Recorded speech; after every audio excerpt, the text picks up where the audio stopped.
Hello नमस्ते Ram Ram. Welcome back to our YouTube channel forward studies. I am Shanu Alawat और आज हम फिर से आपके सामने हाजिर हैं क्वेश्चंस लेके हिंदी के, सो दैट जिसमें हम क्या करने वाले हैं उनको डिस्कस करने वाले हैं, फुल एक्सप्लेन करने वाले हैं उनको। और बेसिकली हमने केवीएस और DSSB की जो फर्स्ट पार्ट है उसको हमने फोकस किया है फॉर PRT PGT TGT, और जो नॉन टीचिंग और टीचिंग वाला जितना भी पोस्ट आती हैं हमारी उन सब के लिए। इसके साथ साथ ये न केवल सिर्फ DSSB और KVS में आपको काम आएगा, अदर जो एग्जाम्स है कॉम्पिटेटिव एग्जाम्स उनमें भी ये हिंदी के क्वेश्चंस आपको काम आने वाले हैं। सो अगर आपने चैनल अभी तक सब्सक्राइब नहीं किया है तो चैनल को सब्सक्राइब कर दीजिए, वीडियो लाइक करिएगा अगर आपको पसंद आती है तो। इसके साथ साथ चैनल को शेयर कर सकते हैं सो दैट जो हमारी नोटिफिकेशंस होंगी चैनल से रिलेटेड, वीडियोज से रिलेटेड जो हम अपलोड करेंगे वो आप तक टाइम टू टाइम पहुँचती रहे। सो टाइम वेस्ट ना करते हुए फटाफट से क्वेश्चन पर चलते हैं।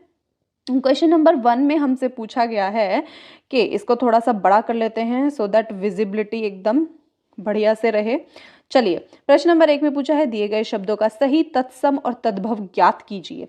तत्सम तद्भव, तव ताव, व्राष्प ये होता है आपका व्राष्प।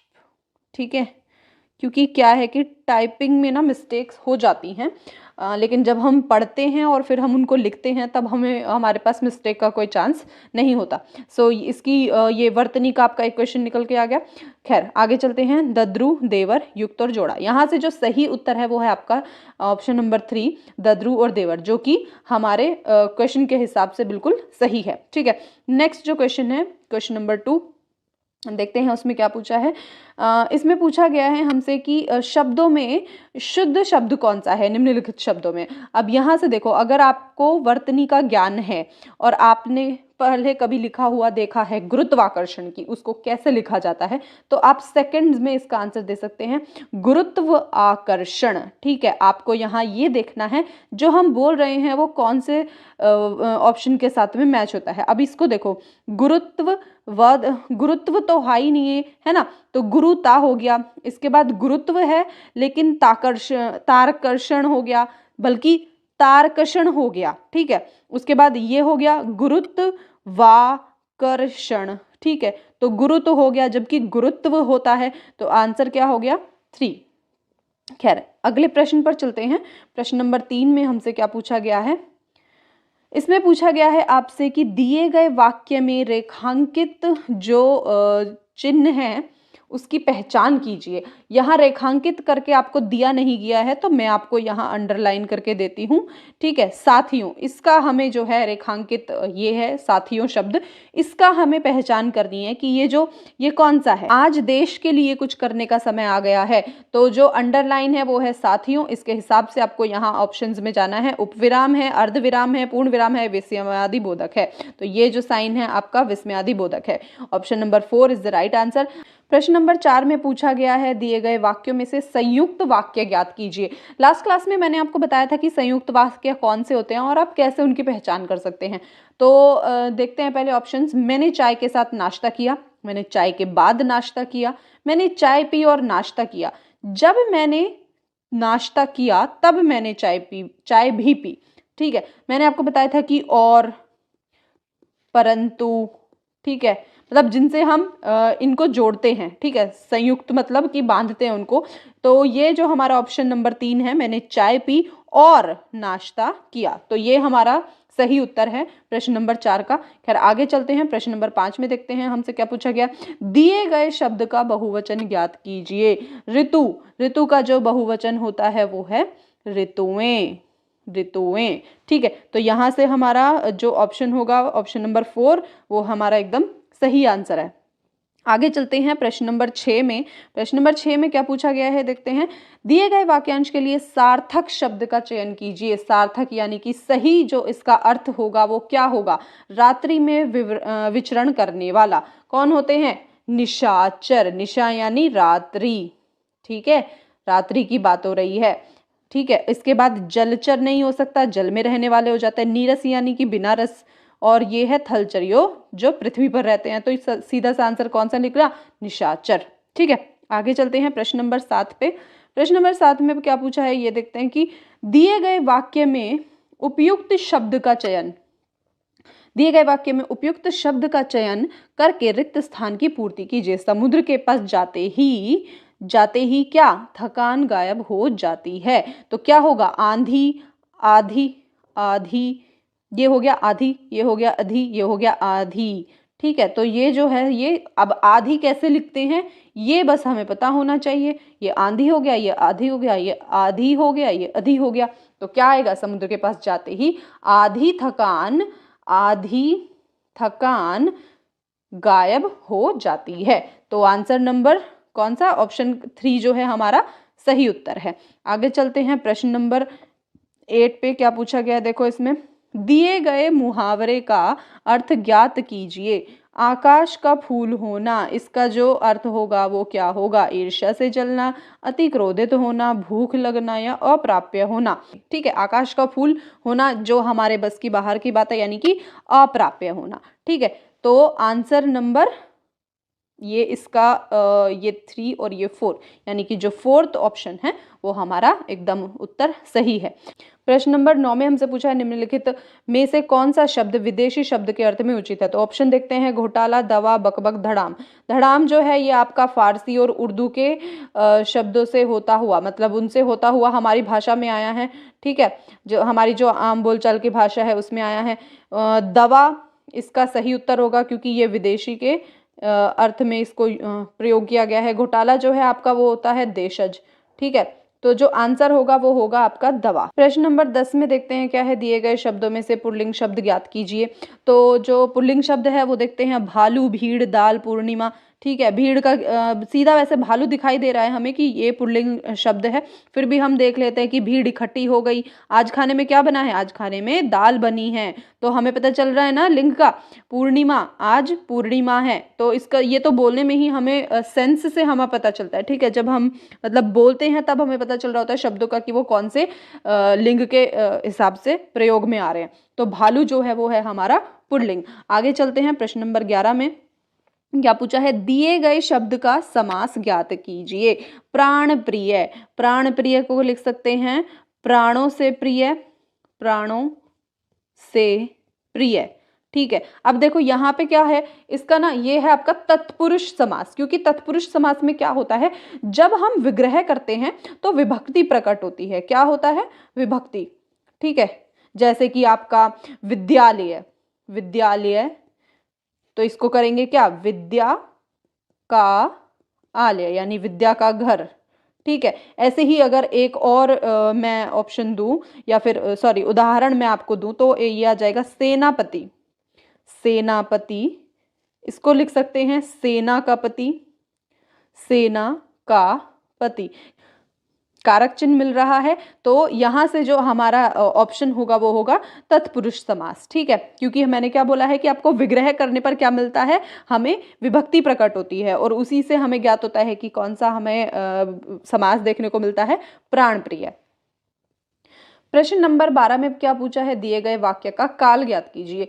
हेमंत पत्र लिख रहा है, वाक्य क्या है, हेमंत पत्र लिख रहा है। ऑप्शन देखते हैं, भूतकाल, अपूर्ण भूतकाल, भविष्यत काल और वर्तमान काल। इसको पढ़ने से सीधा हमें पता चलता है कि ये कौन सा काल है, वर्तमान काल है।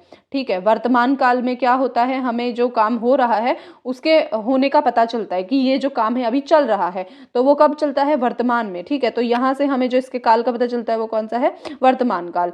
प्रश्न नंबर 13 में पूछा है, दिए गए रिक्त स्थान में उपयुक्त मुहावरे का चयन कीजिए। आजकल राम का मिजाज डैश हुआ दिखाई देता है। ऑप्शन आते हैं, आसमान पर बड़ा, आसमान सिर पर टूटता, आधा तीतर आधा बटेर या आसमान पर उड़ता। यहाँ से जो आप फिट करके देखो इसको, यही फिट होएगा। आजकल राम का मिजाज आसमान पर उड़ता हुआ दिखाई देता है, तो क्या है, ऑप्शन नंबर 4 हमारा सही है उत्तर। क्वेश्चन नंबर 14 को देखते हैं। क्वेश्चन नंबर 14 में हमसे क्या पूछा गया है, निम्नलिखित शब्दों में से शुद्ध शब्द कौन सा है। पद्धति, ठीक है, तो पद्धति, पद्धि या पद्धति, तो पद्धति जो है हमारा ये सही उत्तर है। प्रश्न नंबर 15 में हमसे पूछा, दिए गए वाक्य में किस विराम चिन्ह का उपयोग किया जाएगा, उसकी पहचान करनी है, रोको मत जाने दो में। तो ये हम वैसे देखा जाए तो हम इसको अलग अलग तरह से भी प्रयोग कर सकते हैं, जैसे कि रोको, रोको, मत जाने दो, मत जाने दो। ठीक है। एक लिख सकते हैं रोको मत, रोको मत, जाने दो, ठीक है, जाने दो।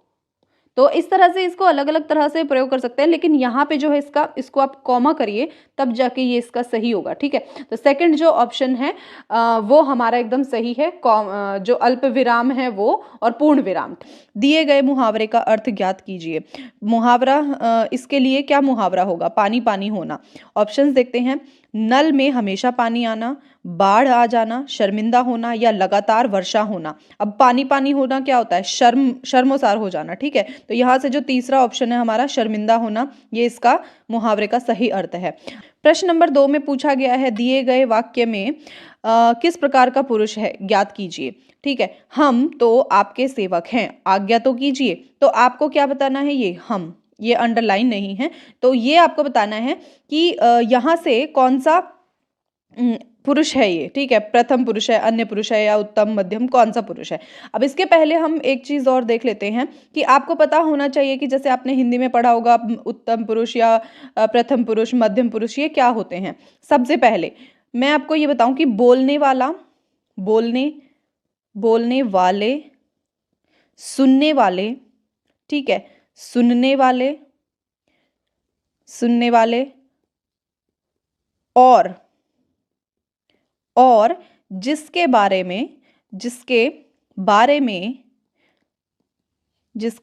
में कहा जाए वो क्या होते हैं? पुरुष होते हैं। जिसके बारे में कहा जाए वह पुरुष कहलाते हैं, ठीक है। ये वो वाला पुरुष नहीं है मेन वाला, इसमें हम मतलब इसकी जो फॉर्म है, मतलब एक वचन बहुवचन में किस तरह से वर्क होता है, जो संस्कृत से आया है उसके बारे में हम बात कर रहे हैं। अब जैसे मान लो ये कितने प्रकार का होता है? ये 3 प्रकार का होता है। 3 इसके प्रकार होते हैं, जिसमें कि आपका उत्तम, मध्यम और प्रथम, जिसमें कि आप इंग्लिश में वो पढ़ते हैं कि फर्स्ट पर्सन, ये फर्स्ट पर्सन, ठीक है, फर्स्ट पर्सन। अब इसमें क्या होता है कि जो बोलने वाला होता है, बोलने वाले या कहने वाले को, ठीक है, क्या कहते हैं हम? उत्तम पुरुष कहते हैं। जैसे कि उदाहरण के तौर पर मैं,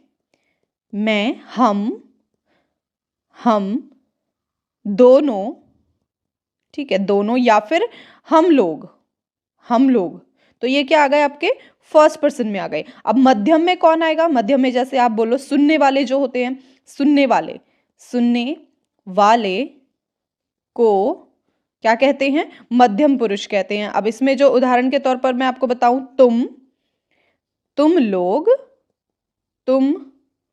लोग या फिर तुम दोनों आप बोल सकते हैं, या फिर आप दोनों, या फिर आप लोग। इस तरह से आपका मध्यम पुरुष आता है। अब जो प्रथम पुरुष है ये इसमें क्या आएगा? यानी कि थर्ड पर्सन में क्या आएगा? ठीक है, ये कौन से होते हैं? जिसके बारे में कहा जाता है या बोला जाए, ठीक है, जिसके बारे में कहा जाए,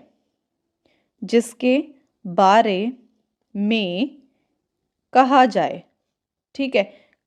कहा नहीं, एक मिनट इसको इरेज कर देते हैं, ये, ठीक है, कहा जाए, वो कौन से होते हैं? प्रथम पुरुष होते हैं। अब इसके उदाहरण के तौर पर जैसे कि वे दोनों,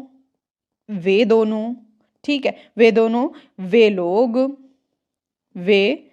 लोग, राम, किसी का नाम भी आता है इसमें, किसी का भी नाम आ सकता है, ठीक है, कोई भी नाम, राम, श्याम आदि, ठीक है। तो इस तरह से हमने पढ़ा कि पुरुष बोलने वाले, सुनने वाले और जिसके बारे में कहा जाए वो क्या कहलाते हैं? पुरुष कहलाते हैं। 3 प्रकार के होते हैं, उत्तम पुरुष, मध्यम पुरुष और प्रथम पुरुष। अब यहाँ पे देखो, बोलने वाले को हम क्या कहते हैं? उत्तम पुरुष, जैसे कि मैं, हम दोनों, हम लोग आदि, ठीक है। इसके साथ साथ जो मध्यम पुरुष है वो होता है जो सुनने वाला होता है, कि सुनने वाले को हम क्या कहते हैं? मध्यम पुरुष। जैसे कि तुम लोग, जो सुनता है, कि तुम यहाँ आओ, तो कौन हमारी बात कोई सुन रहा है, ठीक है। तो इस तरह से जो सुनने वाला होता है उसको हम बोलते हैं मध्यम पुरुष। प्रथम पुरुष में कौन आता है, जिसके बारे में हम बात कर रहे होते हैं, जैसे वह दोनों, वह आज आ रहा है, या वे दोनों खेल रहे हैं, तो हम जिसके बारे में हम बात कर रहे हैं, ठीक है, वो हमारे कौन से होते हैं, प्रथम पुरुष। ठीक है, आई होप कि ये आपको जो छोटा सा कंसेप्ट है वो क्लियर हो गया होगा। अब हम वापस, आप चाहे तो यहाँ से इसको स्क्रीनशॉट ले सकते हैं। अब हम वापस चलते हैं अपने क्वेश्चन के ऊपर और इसको इरेज करते हैं। हाँ, तो अब आते हैं हम अंडरलाइन करते हैं। हमको बताना है कि हम तो सेवक हैं, आज्ञा तो कीजिए। प्रथम है, अन्य है, उत्तम है या मध्यम है। तो अब जब मैं आपको बता चुकी हूं कि हम किस में आना वाला था, इसमें उत्तम पुरुष में, ठीक है। तो उसका जो उत्तर होगा वो कौन सा होगा, उत्तम पुरुष। पूछा है कि दिए गए शब्द का संधि विच्छेद कीजिए, और शब्द क्या है हमारे पास, अम्य, ठीक है। अब देखो इसमें क्या आपको करना है कि आपको ये पता होना चाहिए कि इसका जो आप संधि विच्छेद करेंगे उसको ब्रेक करके आप कैसे लिखें। जैसे पहले तो सबसे पहले आप इसको कैसे लिखेंगे, अप जमा मैं, अप मैं, यानी कि क्या, कौन सी संधि है इसमें, व्यंजन संधि। कौन सी संधि है इसमें, व्यंजन संधि, जिसमें कि क्या होता है, जिसमें आपको यह पता लगता है कि जो किसी भी वर्ग के पहले वर्ण, ठीक है, जैसे क, च, ट, त, प, ठीक है, इनका मेल न या फिर म, ठीक है, ह्रस्व न और ह्रस्व म वर्ण से हो, तो उसका जो स्थान होता है वो उसी वर्ग का पांचवा वर्ण हो जाता है। जैसे कि यहाँ पे आपने देखा ह्रस्व प है, अप, ठीक है, यानी कि इसमें जो प है वो किस में चेंज हो जा रहा है, म में, ठीक है, म। अब देखो ये कैसे होगा, प, फ, ब, म, भ, म, ठीक है, प, फ, ब, भ, म। अब देखो यहां से 1 2 3 4 5, ये आ गया आपका पांचवा। तो पांचवा जो वर्ण है उसमें क्या हो गया, ये बदल जाता है। ये है व्यंजन संधि का जो दूसरा नियम होता है, या एक नियम कह लीजिए आप इसको, ठीक है। तो ये हमने पढ़ा कि जो अब मैं है उसमें कौन सी संधि है, व्यंजन संधि है। और उसमें हमने कौन से वाले रूल को फॉलो किया है कि जो पहला वर्ण होता है इनके वर्ग का, जैसे कि किसी भी वर्ग का जो पहला वर्ण है, क, च, पंचवर्ण कह सकते हैं आप, बेसिकली जो पंचवर्ण होते हैं हमारे, क, च, ट, त, प, उनका मेल न, ह्रस्व न या फिर ह्रस्व म वर्ण में हो, तो उसके स्थान पर उसी वर्ग का पांचवा वर्ण हो जाता है, ठीक है। उसी को हमने फॉलो करके यहाँ पे व्यंजन संधि कंप्लीट की है। चलो आगे चलते हैं। प्रश्न नंबर 4 में हमसे पूछा है, दिए गए वाक्य में किस प्रकार का परसर्ग है, ज्ञात कीजिए। अब परसर्ग में हमसे क्या पूछा गया है, पहले तो ये पता होना चाहिए कि परसर्ग क्या होता है। तो जो कारक चिन्ह होते हैं, कारक चिन्हों को परसर्ग या विभक्ति कहते हैं, या कारक कह लीजिए, या ये कह लीजिए कि वाक्य में जो प्रयुक्त संज्ञा और सर्वनाम का कोई भी वाक्य होता है उसके अन्य पदों के साथ संबंध बताने वाली जो आपको सीधा सीधा सा समझ में आएगा, बताने वाले वो को कारक या फिर परसर्ग कह सकते हैं। विभक्ति भी इसी में आएगा। तो कारक चिन्हों को परसर्ग और विभक्ति कह सकते हैं। ये एक सिंपल सी लाइन है। अब देखो यहां से हम अपना वाक्य पढ़ते हैं। विनय की साइकिल मोहित चलाता है। किसकी साइकिल कौन चला रहा है, विनय की, मोहित। पता कैसे चल रहा है, की से, ठीक है। संबंध कौन दर्शा रहा है, की, यानी कि जो पहला जो हमारा ऑप्शन है वो एकदम सही है। तो यहां से जो हमारा उत्तर निकल के आया वो है की। इससे हमारा पता चलता है कि जो वाक्य में परसर्ग किस प्रकार का है, ये वाला, ठीक है। अगले वाला प्रश्न देखते हैं। प्रश्न नंबर 5 क्या पूछा गया है इसमें, दिए गए स्थान में उपयुक्त मुहावरे का चयन कीजिए। चेतन जैसा ईमानदार और मेहनती नौकर तो आपको से भी नहीं मिलेगा, ठीक है। तो डैश से भी नहीं मिलेगा। अब देखो ऑप्शंस पे आ जाओ, मारा मारा फिरने, भूत सवार होने, मक्खी मारने, या मशाल लेकर ढूंढने। हमने बोला है ना, हम भी बोलते हैं अपने पेरेंट्स को, हमारे जैसा बच्चा ना आपको मशाल लेके ढूंढने से भी नहीं मिलेगा। तो उसका मतलब क्या होता है कि आप कितना भी ढूंढो मतलब नहीं मिलेगा, इस तरह से, है ना। तो यहाँ से जो हमारा ऑप्शन हो जाएगा 4, वो हमारा सही उत्तर है। यानी कि चेतन जैसा ईमानदार और मेहनती नौकर तो आपको मशाल लेकर ढूंढने से भी नहीं मिलेगा। प्रश्न नंबर 6 पे चलते हैं। क्या पूछा गया है, दिए गए शब्द का विलोम शब्द ज्ञात कीजिए। निंदा, ठीक है, क्या पूछा है? निंदा। निंदा से यहाँ ढूंढते हैं प्रशंसा, अनिंदा, घृणा या विनिदा। निंदा का होता है प्रशंसा, विलोम शब्द। ठीक है, प्रशंसा हमारा निंदा का विलोम शब्द है। अगले प्रश्न पर चलते हैं।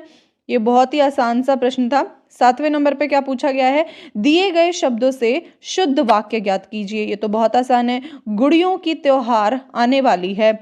गुड़ियों का त्योहार आने वाला है। गुड़ियों का त्योहार आने को है। गुड़ियों का त्योहार आने वाला है। तो यहाँ से जो सबसे सही जो वाक्य आ रहा है वो निकल के आ रहा है, गुड़ियों का त्योहार आने वाला है। तो ये हमारा ऑप्शन बी जो है सही उत्तर हो जाएगा। आगे चलते हैं प्रश्न नंबर 8 में क्या पूछा है देखते हैं। दिए गए वाक्य में किस विराम चिन्ह का उपयोग करने मतलब किया जाए कि उनकी जो पहचान है वो हो सके। यानी कि इस वाक्य में आपको ये जो विराम चिन्ह है इनका प्रयोग करना है। मैंने परीक्षा में सफलता पाने के लिए दिन रात एक कर दिए थे। सबसे पहले तो एक पूर्ण वाक्य बनाने के लिए इसको यहाँ पे पूर्ण विराम लगेगा। अब देखो, पूर्ण विराम के बाद मैंने परीक्षा में सफलता पाने के लिए दिन रात में आएगा योजक चिन्ह। ठीक है, योजक चिन्ह आएगा आपको। तो जो 4 नंबर हमारा ऑप्शन है वो एकदम सही है। ठीक है, यानी कि मैंने परीक्षा में सफलता पाने के लिए दिन रात एक कर दिए थे।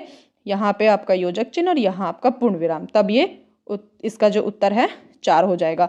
चलो प्रश्न नंबर 9 में देखते हैं क्या पूछा गया है। दिए गए शब्द में विदेशज शब्द ज्ञात कीजिए। चलो जी, ये क्वेश्चन हमें और भी शब्दों के बारे में बता के जाएगा। जैसे कि जो डोंगा है ये कौन सा है? देशज है। देशज है। ठीक है, इसके बाद जो कलाई है ये भी क्या है? देशज शब्द है। देशज। तरक्की कौन सा शब्द है? अरबी शब्द है, ये अरबी भाषा का है। ठीक है, इसके बाद जो तेंदुआ है वो है देशज। ठीक है, देशज। तो यह क्या पूछा है? विदेशज। तो देशज तो ये तीनों हो गए, बचा कौन? सिर्फ अरबी। तो जो हमारा 3rd नंबर है, सॉरी ये 2nd है और ये 3rd है, 3rd नंबर जो हमारा ऑप्शन है वो एकदम सही है। प्रश्न नंबर 10 में पूछा है कि दिए गए वाक्य में से क्रिया ज्ञात कीजिए। अजीब उलझन को तुम सुलझाओ। अब यहाँ से जो हमें ऑप्शन दिए हैं, अकर्मक क्रिया, द्विकर्मक क्रिया, सकर्मक है या प्रेरणार्थक क्रिया है, तो उत्तर जो है वो तो हमारा है 3, यानी कि सकर्मक क्रिया। अब सकर्मक क्रिया होती क्या है? जिसमें कि जो क्रियाएं, जिन क्रियाओं में क्या होता है, जिन क्रियाओं का असर सीधा मतलब कि कर्ता पर नहीं कर्म पर पड़ता है, कर्म पर पड़ता है, वो क्या होती हैं? हमारी सकर्मक क्रियाएं होती हैं। जैसे कि सुरेश मिठाई खाता है। अब इसमें क्या हो रहा है कि क्या होगा? कर्ता पर नहीं कर्म पर पड़ेगा, और कर्म क्या हो रहा है? खाना। क्या खा रहा है? मिठाई। तो समझ रहे हो ना कि सुरेश मिठाई खाता है। ऐसे ही अजीब उलझन को तुम सुलझाओ क्या हो जाएगी? सकर्मक क्रिया। अब चलते हैं प्रश्न नंबर 11 पर। प्रश्न नंबर 11 में क्या पूछा गया है? दिए गए मुहावरे का अर्थ ज्ञात कीजिए। दिए गए मुहावरे का अर्थ ज्ञात कीजिए, जिसमें कि हंसी उड़ाना। हंसी उड़ाना क्या होता है? मजाक उड़ाना। ठीक है, तो देखते हैं। फालतू में हंसना, बिना बात के हंसना, उपहास करना या बहुत तेज हंसना। तो वही है ये आपका उपहास करना, जिसका जो अर्थ होता है वो क्या है? इसका हंसी उड़ाना मुहावरे का अर्थ क्या होता है? उपहास करना। तो प्रश्न नंबर 12 देखते हैं। ये तो बहुत आसान सा था प्रश्न 12 में पूछा गया है कि दिए गए वाक्य का रचना प्रकार ज्ञात कीजिए। वे संतोषी व्यक्ति हैं और सदा सुखी रहते हैं। मैंने आपको ये इसमें बताया था कि और, परंतु, क्योंकि, तो ये किस में आता है? आपका संयुक्त वाक्य में आता है। ठीक है, जब ये क्या होता है? वे संतोषी व्यक्ति हैं, एक, ठीक है, ये पूरा है, और सदा सुखी रहते हैं, तो ये क्या हो गया? इन दोनों को जोड़ रहे हैं, किससे? और से, तो क्या हो गया? संयुक्त वाक्य। ऑप्शन नंबर 4 हमारा सही उत्तर है। प्रश्न नंबर 13 में हमसे पूछा गया दिए गए शब्दों में शुद्ध वर्तनी ज्ञात कीजिए। अब यहां से देखो क्या लिखने की कोशिश कर रही हैं? प्रकृति, पहला ही सही है, क्योंकि ये तो सारे गलत हैं, इस तरह से प्रकृति लिखा ही नहीं जाता है, तो प्रकृति कैसे लिखते हैं, पहला ऑप्शन एकदम सही है। चलिए अगले वाला प्रश्न देखते हैं। प्रश्न नंबर 14 में क्या पूछा गया है, दिए गए वाक्य में उपयुक्त शब्द का चयन कीजिए। वृद्ध भिखारी 2 रोटी खाकर डैश हो गया, क्या, तप्त, तृप्त, टप या तृण। तृप्त होगा, ठीक है, सही जो शब्द है वो है तृप्त। वृद्ध भिखारी 2 रोटी खाकर तृप्त हो गया। प्रश्न नंबर 15 देखते हैं, आगे चलते हैं। क्या पूछा है इसमें, दिए गए वाक्य में उपयुक्त शब्द का चयन करके रिक्त स्थान की पूर्ति कीजिए। प्राचार्य जी आ रहे हैं, यहाँ पे ऑप्शन दिए गए हैं हमें इसके लिए। प्रणाम करो, उनके लिए प्रणाम करो, उसको प्रणाम करो, उन्हें प्रणाम करो या उसे प्रणाम करो। आज्ञा के उनको क्या हम शो करेंगे, रेस्पेक्ट शो करेंगे, तो क्या बोलेंगे, उन्हें प्रणाम करो। प्राचार्य जी आ रहे हैं, उन्हें प्रणाम करो। तो ऑप्शन नंबर 3 जो है हमारा सही उत्तर होगा। प्रश्न नंबर 16 में पूछा है, दिए गए रिक्त स्थान में उपयुक्त मुहावरे का चयन कीजिए। आप देख रहे हैं मुहावरों से हमारे कितने सारे क्वेश्चंस आ रहे हैं, ठीक है। तो मुहावरे तो हमें कम से कम इतने कर लेने चाहिए, 500 मुहावरे कम से कम अपनी नजरों से निकाल दो जो इंपॉर्टेंट है एग्जाम पॉइंट ऑफ व्यू से। उसके लिए सबसे जरूरी है कि जो आप PYQ हैं, PYQ यानी कि प्रीवियस ईयर क्वेश्चन पेपर्स, उनको लगाएं, सो दैट क्या होगा कि आपको पता चल जाएगा मुहावरे किस तरह से आते हैं। ज्यादातर आप ना जब इसके क्वेश्चंस करोगे तो आपको पता चलता जाएगा मुहावरों के अर्थ। तो चलो प्रश्न नंबर 16 का जो क्वेश्चन है वो देखते हैं। राधा अपने पति के इंतजार में सारी रात रही, ठीक है, यहाँ हमारा आना चाहिए अधिक प्रसन्न रही, व्याकुल रही, जागती रही या तारे गिनती रही। तो क्या किया होगा उसने, इंतजार किया होगा। इंतजार में व्यक्ति क्या करता है, तारे गिनता है या व्याकुल होता है या जागता है या अधिक प्रसन्न रहता है।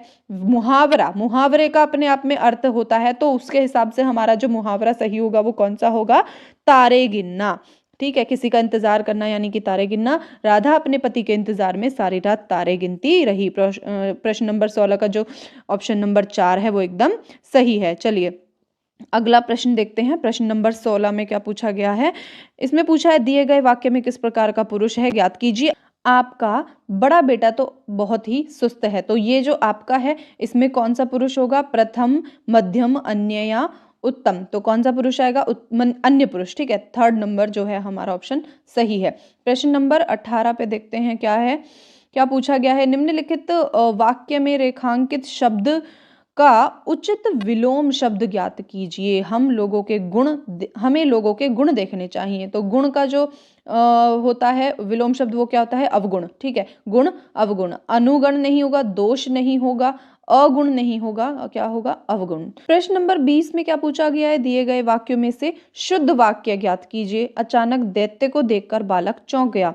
अचानक दैत्य को देखकर बालक चौंक गई। अचानक दैत्य को देखकर बालक को चौंक गया। दैत्य को देखकर अचानक बालिका चौंका गया। तो देखो, अचानक दैत्य को देखकर बालिका आएगा, यहाँ पर बालिका चौंक गई, तो ये गलत हो गया। अचानक दैत्य को देखकर बालक को चौंक गया, ये यहाँ पे गलत आ गया। तो पहला जो आपका ऑप्शन है, ऑप्शन नंबर ए फर्स्ट, वो एकदम सही है।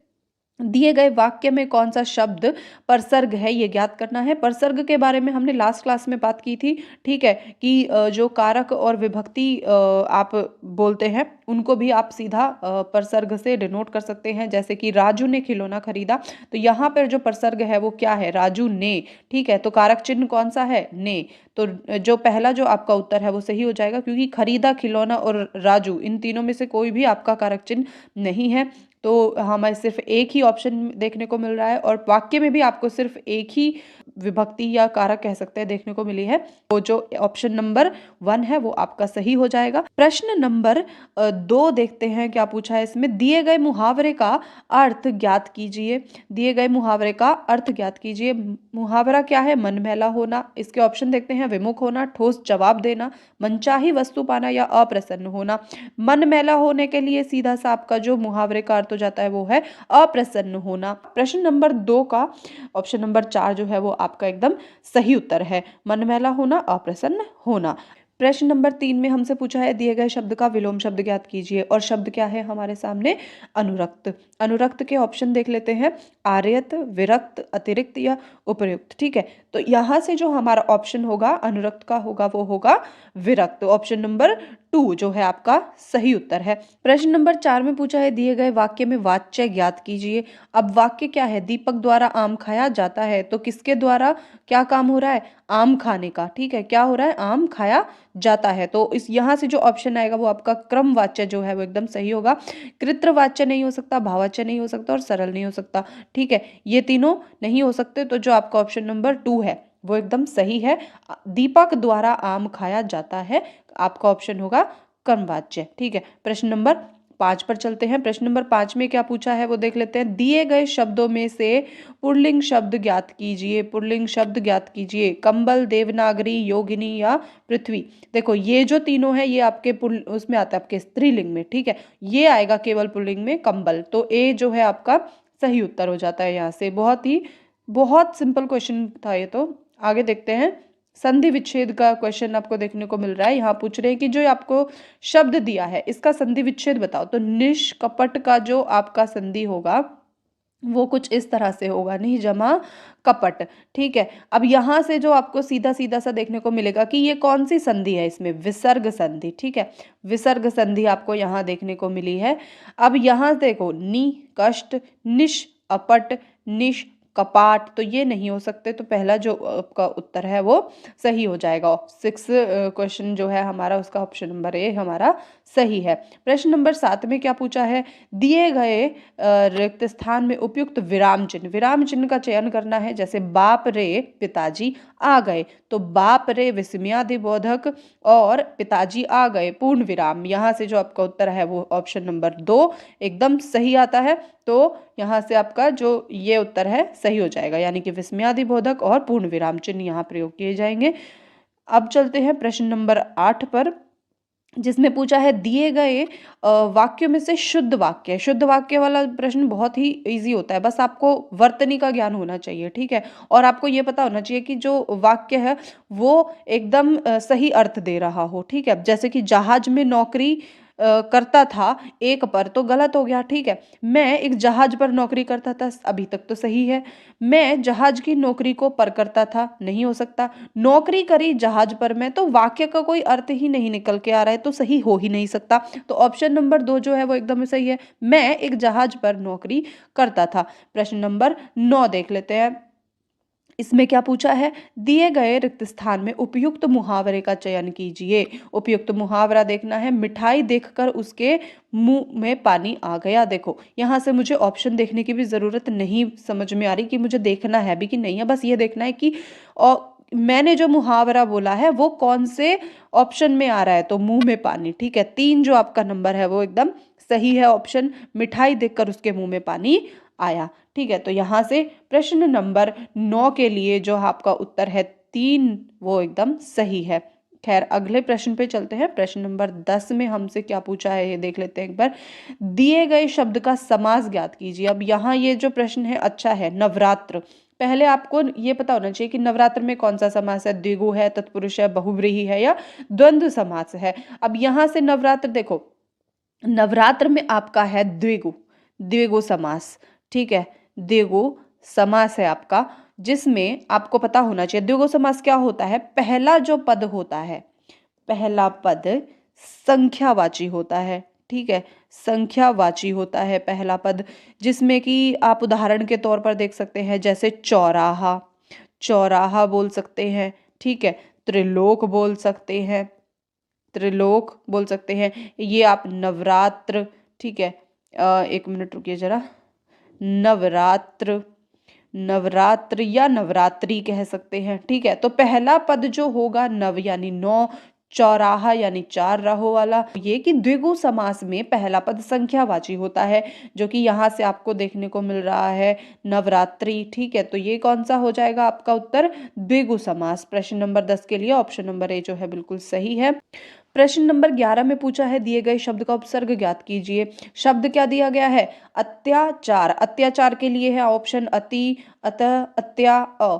ठीक है, अब देखो अत्याचार में कौन सा उपसर्ग आएगा, पहले ये बताओ कि उपसर्ग क्या होता है। उपसर्ग वो शब्दांश कह सकते हैं आप जो कि शब्द के पहले लगता है, ठीक है, और उस शब्द के पहले लग के उसके अर्थ में परिवर्तन लाता है, परिवर्तन लाता है या उसके अर्थ को बदल देता है, या कह सकते हैं कि विशेषता ला देता है उसमें, ठीक है, कुछ विशेषता ला देता है उसके शब्द के पहले लग के, ठीक है। अब देखो, या उसको नया बना दे, कुछ भी कह सकते हैं आप, एक नया शब्द बन जाता है। तो उपसर्ग कहाँ लगते हैं, किसी भी शब्द के पहले लगते हैं, जैसे कि यहाँ लगा है अति, इसका अगर विच्छेद करें तो ये हो जाएगा अति जमा आचार, ठीक है। तो यहाँ से उपसर्ग निकल के आ गया, कौन सा उपसर्ग आया, अति। तो ऑप्शन नंबर जो ए है वो एकदम सही हो जाएगा। चलिए प्रश्न नंबर 11 हो गया है, 12 देख लेते हैं क्या पूछा है। दिए गए शब्द का पर्यायवाची ज्ञात कीजिए। पर्यायवाची ये किसके लिए पूछा है, रोशनी का। तो पहले देखते हैं रोशनी के पर्यायवाची क्या हो सकते हैं। प्रकाश हो सकता है, ठीक है, दीप्ति, दीप्ति, ठीक है, दीप्ति। इसके बाद आप लिख सकते हैं प्रभा, प्रभा, ज्योति, ज्योति के बाद एक और लिख सकते हैं उजाला, उजाला।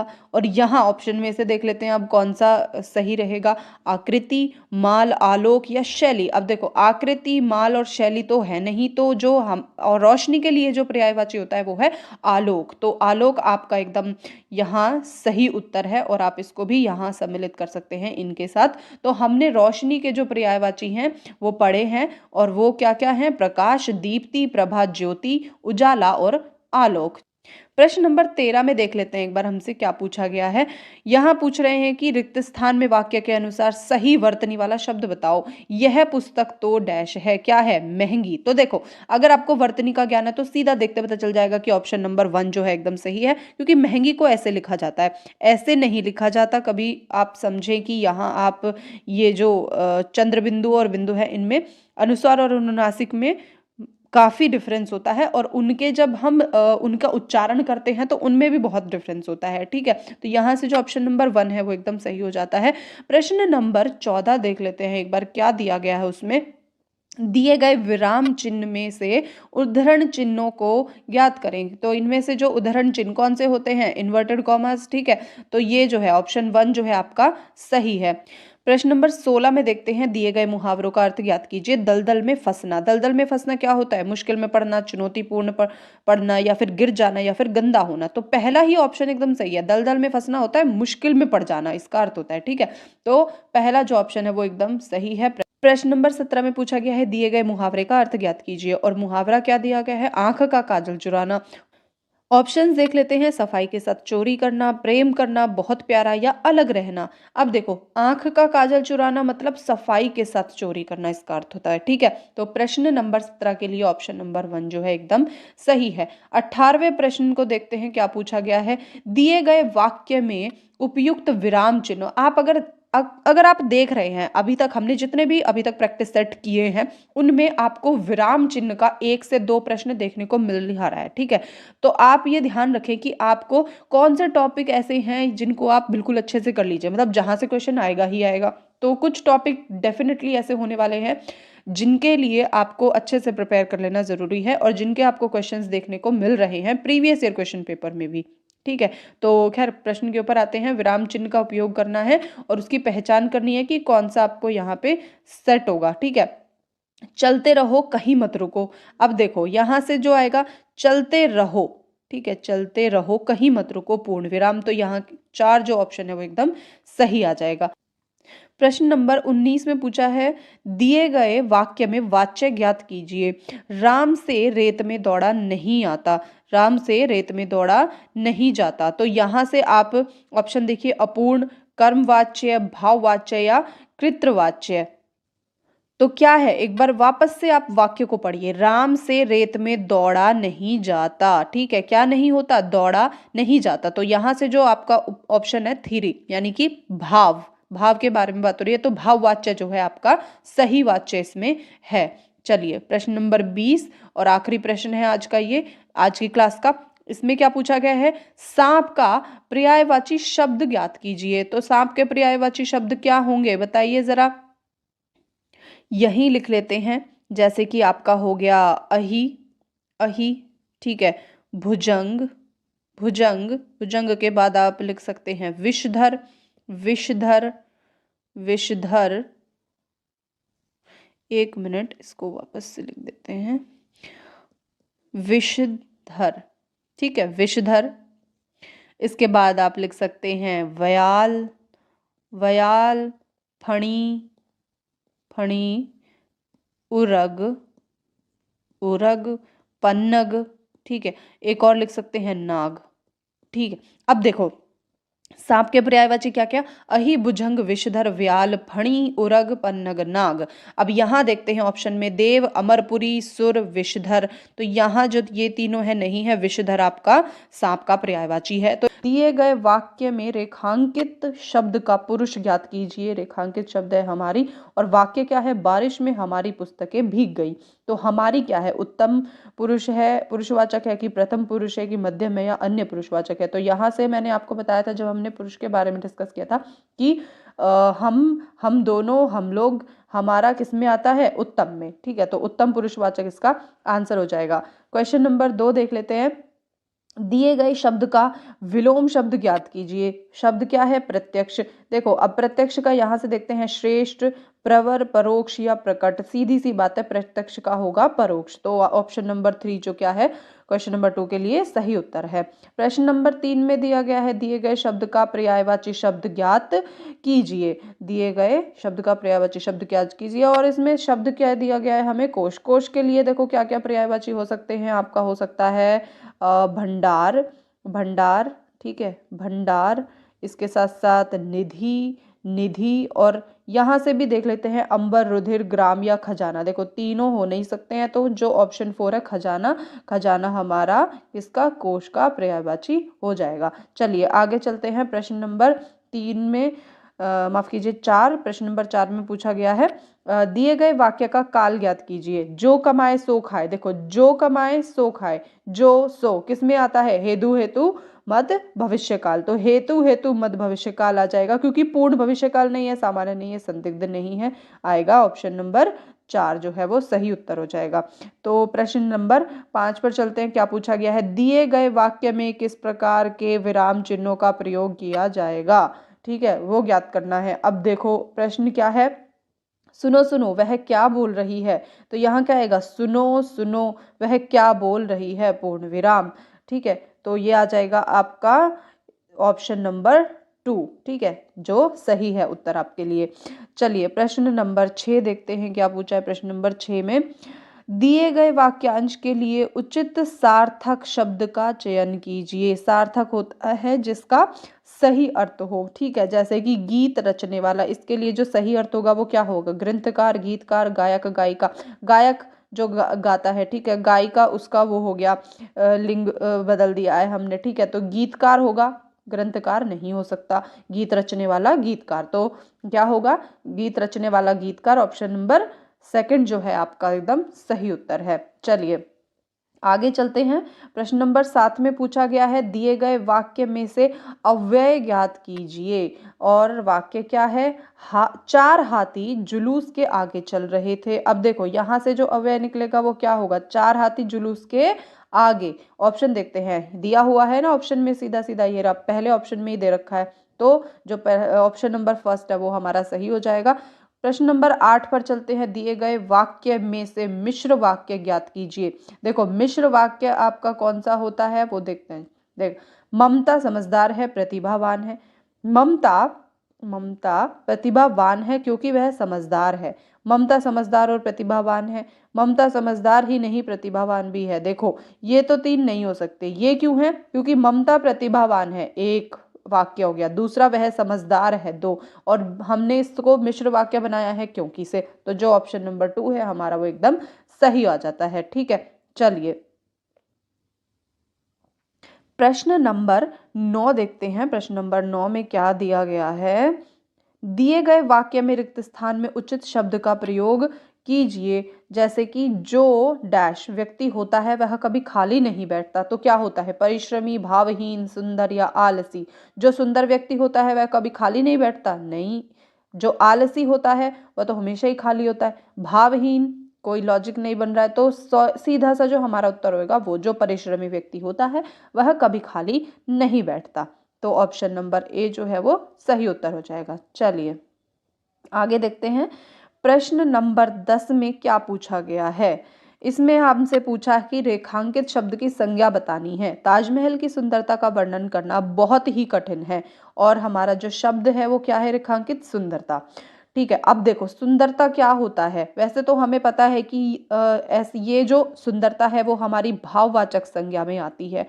ठीक है, अब देखते हैं ऑप्शन। समुदायवाचक संज्ञा, द्रव्यवाचक, व्यक्तिवाचक या फिर भाववाचक संज्ञा। तो जो ऑप्शन 4 है वो सही हो जाता है, क्योंकि सुंदरता हमारा किस में आएगा, भाव में आएगा। ठीक है, चलो प्रश्न नंबर 11 पे चलते हैं। दिए गए विराम चिन्ह को अच्छे से कर लीजिए। विराम चिन्ह की नेक्स्ट जो वीडियो हम अपलोड करेंगे वो विराम चिन्ह के लिए डिटेल वीडियो को अपलोड करने वाले हैं कंसेप्ट से रिलेटेड। तो विराम चिन्ह को सबसे पहले खत्म कर लेते हैं, क्योंकि एक बहुत ही छोटा सा टॉपिक है ये और बहुत इजी कवर हो जाता है। ठीक है, तो विराम चिन्ह से लाघव चिन्ह कौन सा है वो बताना है आपको। तो ये जो फोर्थ वाला होता है ये लाघव चिन्ह कहलाता है। ठीक है, चलिए आगे चलते हैं। प्रश्न नंबर 12 में दिए गए वाक्यों में से शुद्ध वाक्य ज्ञात कीजिए। अब शुद्ध वाक्य में फिर से वही वर्तनी और इन सब का खेल है। तो देखते हैं। दादाजी ने खाना खाई और सोने गए, गलत हो गया। मोहन छत पर गया क्योंकि वह पतंग को उड़ाना था, नहीं।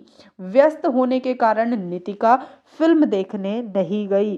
ठीक है, या माँ ने बाजार की सब्जी खरीद कर लाई, गलत हो गया। तो जो ऑप्शन नंबर 3 है, व्यस्त होने के कारण नितिका फिल्म देखने नहीं गई, ये हमारा सही उत्तर हो जाता है।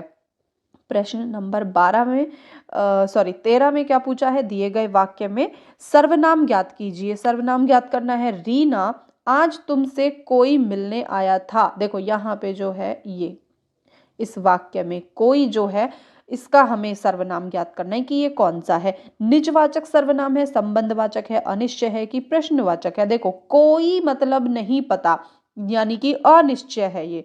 तो थर्ड जो ऑप्शन है अनिश्चयवाचक सर्वनाम, वो हमारा सही उत्तर है। चलिए फटाफट से प्रश्न नंबर 14 पे चलते हैं। दिए गए मुहावरे का अर्थ ज्ञात कीजिए। जान में जान आना है हमारा मुहावरा, और इसका अर्थ क्या होना है, यानी कि भय दूर होना, तैयार होना, मूर्ख बनना या चौकन्ना रहना। जान में जान आना, चौकन्ना नहीं, मूर्ख बनना नहीं, तैयार होना नहीं। तो कौन सा होगा, जान में जान आना, यानी कि भय दूर हो गया है। ठीक है, चलिए प्रश्न नंबर 15 में चलते हैं। क्या पूछा गया है। प्रश्न नंबर 15 में है। दिए गए रिक्त स्थान में उपयुक्त मुहावरे का चयन कीजिए। उपयुक्त मुहावरा कौन सा होगा। देख लो मुहावरे से और विराम चिन्ह से कितने ज्यादा प्रश्न आ रहे हैं, वर्तनी से, ठीक है, शुद्ध वाक्य से। तो इन पे आपको ज्यादा फोकस करने की जरूरत है। हम अपने दुश्मनों को डैश समझते हैं, क्या गाजर मूली समझते हैं, घड़ों का पानी, गहरी छन्नी नहीं, घुटना देना नहीं। तो पहला ही ऑप्शन सही है, गाजर मूली समझते हैं। चलिए आगे चलते हैं। प्रश्न नंबर 16 में क्या पूछा गया है। दिए गए वाक्य का काल ज्ञात कीजिए। अगर पैसे होते तो यह दिन न देखना पड़ता। देखो मैंने अभी अभी एक क्वेश्चन हमने अभी पीछे किया है,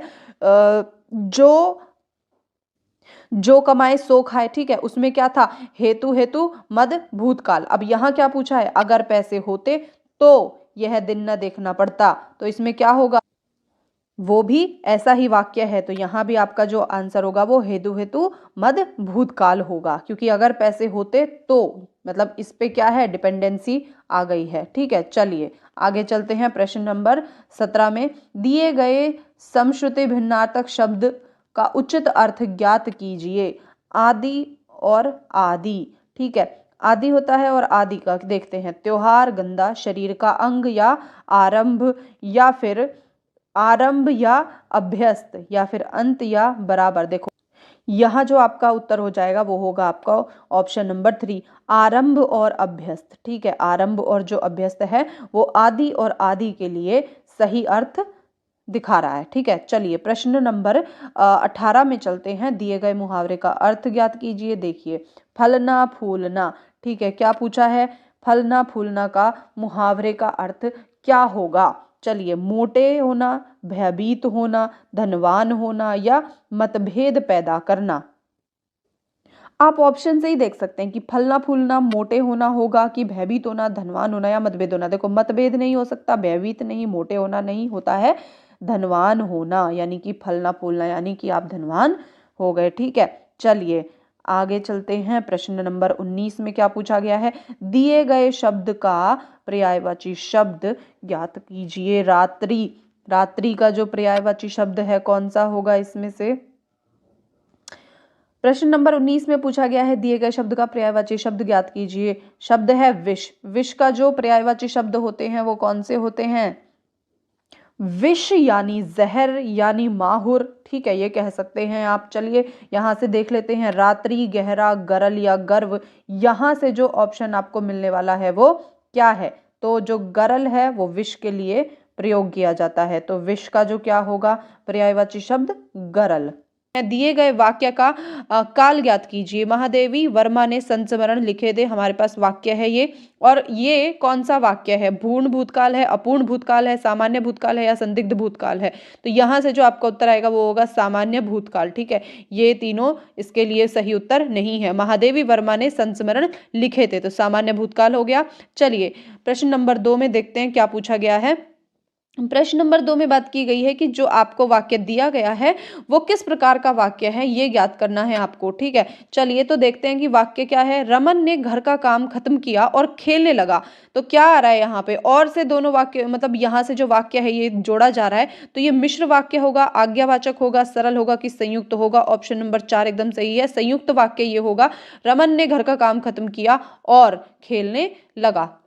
प्रश्न नंबर 3 में पूछा है निम्नलिखित वाक्य में से रेखांकित शब्द, रेखांकित शब्द है आपका अपना, उसका उचित विलोम शब्द ज्ञात करना है। हमने सदा तुम्हें अपना समझा, और तुमने क्या समझा हमें, डैश में उत्तर आपको देना है बुरा, पराया, धनवान, तुम्हारा। तो अपने के लिए जो विलोम शब्द होता है वो है पराया। यहाँ से आपका ऑप्शन नंबर जो 2 है वो एकदम सही है। चलिए प्रश्न नंबर 4 देखते हैं, उसमें क्या पूछा गया है हमसे, दिए गए शब्द की संधि ज्ञात करनी है। दिए गए शब्द की संधि ज्ञात करनी है, तो इसमें आपको देखना पड़ेगा कि जो आपको शब्द दिया है वो है आपका आविष्कार। इसका जो शब्द बनेगा वो होगा आपका आविष्कार, और इसमें संधि कौन सी है, विसर्ग संधि। कौन सी संधि है इसमें, विसर्ग संधि। एक मिनट, विसर्ग संधि है इसमें। ठीक है, और इसको जो दोनों को मर्ज करके यानी कि इनको बनेगा आविष्कार।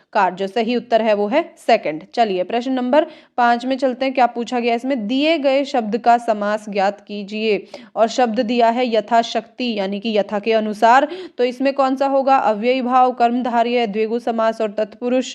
तो ये होगा आपके लिए अव्ययी भाव समास। अव्ययी भाव समास में हम बात कर रहे होते हैं कि ऐसा पद जिसमें समस्त पद से कोई भी एक पद अव्यय या फिर उपसर्ग हो, क्या हो, उपसर्ग हो या अव्यय हो, और दूसरा जो पद होता है वो क्या हो, संज्ञा हो, उसी को हम क्या कहते हैं, अव्ययी भाव समास। तो यहाँ से जो आपका उत्तर था वो था यथाशक्ति के लिए अव्ययी भाव समास। प्रश्न नंबर 6 में पूछा गया है कि दिए गए शब्द का पर्यायवाची शब्द ज्ञात कीजिए। शब्द है कोविद, और कोविद के जो पर्यायवाची शब्द होते हैं वो होते हैं आपके जैसे मनीषी, मनीषी हो गया। ठीक है, पंडित, पंडित के बाद आप लिख सकते हैं विद्वान। ठीक है, विद्वान, विद्वान, और एक और होता है सुविज्ञ, सुविज्ञ। ठीक है, तो यहां से जो पूछा गया है पताका, विद्वान, बेरहम, तुरंत, ये मिल गया है हमें विद्वान। तो कोविद के लिए पर्यायवाची शब्द क्या हो गया, विद्वान।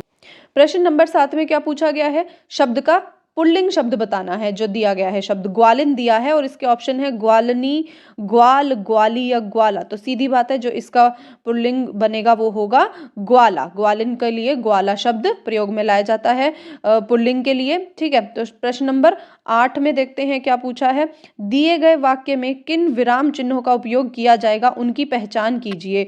तो वाक्य क्या है, वह दूर से, बहुत दूर से आ रहा है, वह दूर से यानी कि बहुत दूर से आ रहा है, पूर्ण विराम। तो प्रश्न नंबर 8 के लिए जो ऑप्शन नंबर 3 है वो एकदम आपका उत्तर सही हो जाएगा। प्रश्न नंबर 9 में क्या पूछा है देखते हैं, दिए गए शब्द में किस प्रकार का पुरुष है ज्ञात कीजिए। वह अमेरिका जाने के सपने देख रहा है, क्या कर रहा है, वह अमेरिका जाने के सपने देख रहा है। और यहाँ जो वह है उसके लिए आपको पुरुष बताना है, कौन सा होगा, उत्तम, मध्यम, अन्य पुरुष या फिर प्रथम पुरुष। तो ये जो होगा आपका होगा अन्य पुरुष, यानी कि 3 नंबर जो ऑप्शन है वो आपका एकदम सही है। आगे चलते हैं, प्रश्न नंबर 10 में क्या दिया है देख लेते हैं। दिए गए शब्द में से कौन सा शब्द जो है वो देशज है? तो ऑप्शन देखते हैं। अक्ल, अक्ल जो है वो होता है आपका अरबी भाषा का शब्द होता है, ठीक है, अरबी भाषा का होता है। उसके बाद जो खिचड़ी है, खिचड़ी आपका देशज है, बिल्कुल देशज शब्द में आ जाता है ये। अमीर जो है ये फिर से आपका अरबी भाषा में होता है शब्द, ठीक है, अरबी भाषा का शब्द है। और उम्र भी आपका अरबी भाषा का ही शब्द है। तो यहाँ से जो ये तीनों जो शब्द हैं ये अरबी भाषा के हैं। देशज शब्द जो पूछा गया है वो है खिचड़ी, तो ऑप्शन नंबर 2 जो है एकदम सही उत्तर है। चलिए प्रश्न नंबर 11 में देखते हैं। दिए गए मुहावरे का सही अर्थ ज्ञात कीजिए। और मुहावरा है नाम फैलाना। नाम फैलाना यानी कि उत्सुक होना, बहुत प्यार करना, मशहूर होना या चौकन्ना रहना। तो सही सीधी सी बात है, नाम फैलाना यानी कि मशहूर हो जाना, ठीक है। तो इसके लिए जो सही अर्थ होगा वो क्या होगा? मशहूर हो जाना। ये 3 और ये 4, ठीक है, ओके। तो ऑप्शन नंबर 3 जो है आपका एकदम सही हो जाएगा।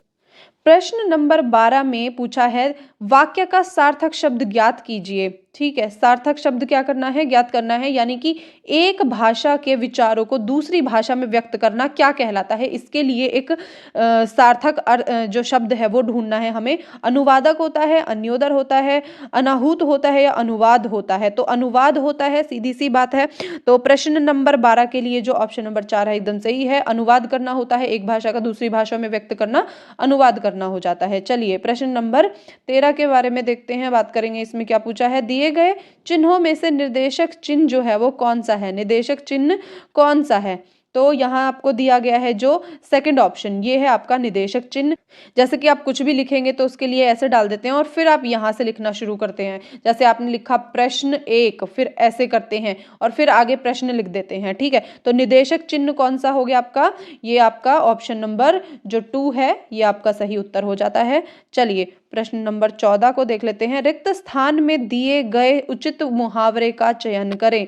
यहाँ से अपने प्रिय व्यक्ति के स्वागत में हम क्या करेंगे? यहाँ से देखते हैं, बाल बाल बच गए, आंखें बिछा देते हैं, काम तमाम कर देते हैं या रौनक कर देते हैं। तो जो 2 ऑप्शन है आपका सेकंड नंबर, आंखें बिछा देते हैं। अपने प्रिय व्यक्ति के स्वागत में हम आंखें बिछा देते हैं, यानी कि उनका स्वागत करते हैं। चलिए प्रश्न नंबर 15 देखते हैं। उसमें पूछा गया है आपसे क्या? दिए गए वाक्य में उचित शब्द ज्ञात कीजिए, यानी कि यहाँ क्या जो शब्द आएगा, ये जो रिक्त स्थान है इसमें क्या आएगा?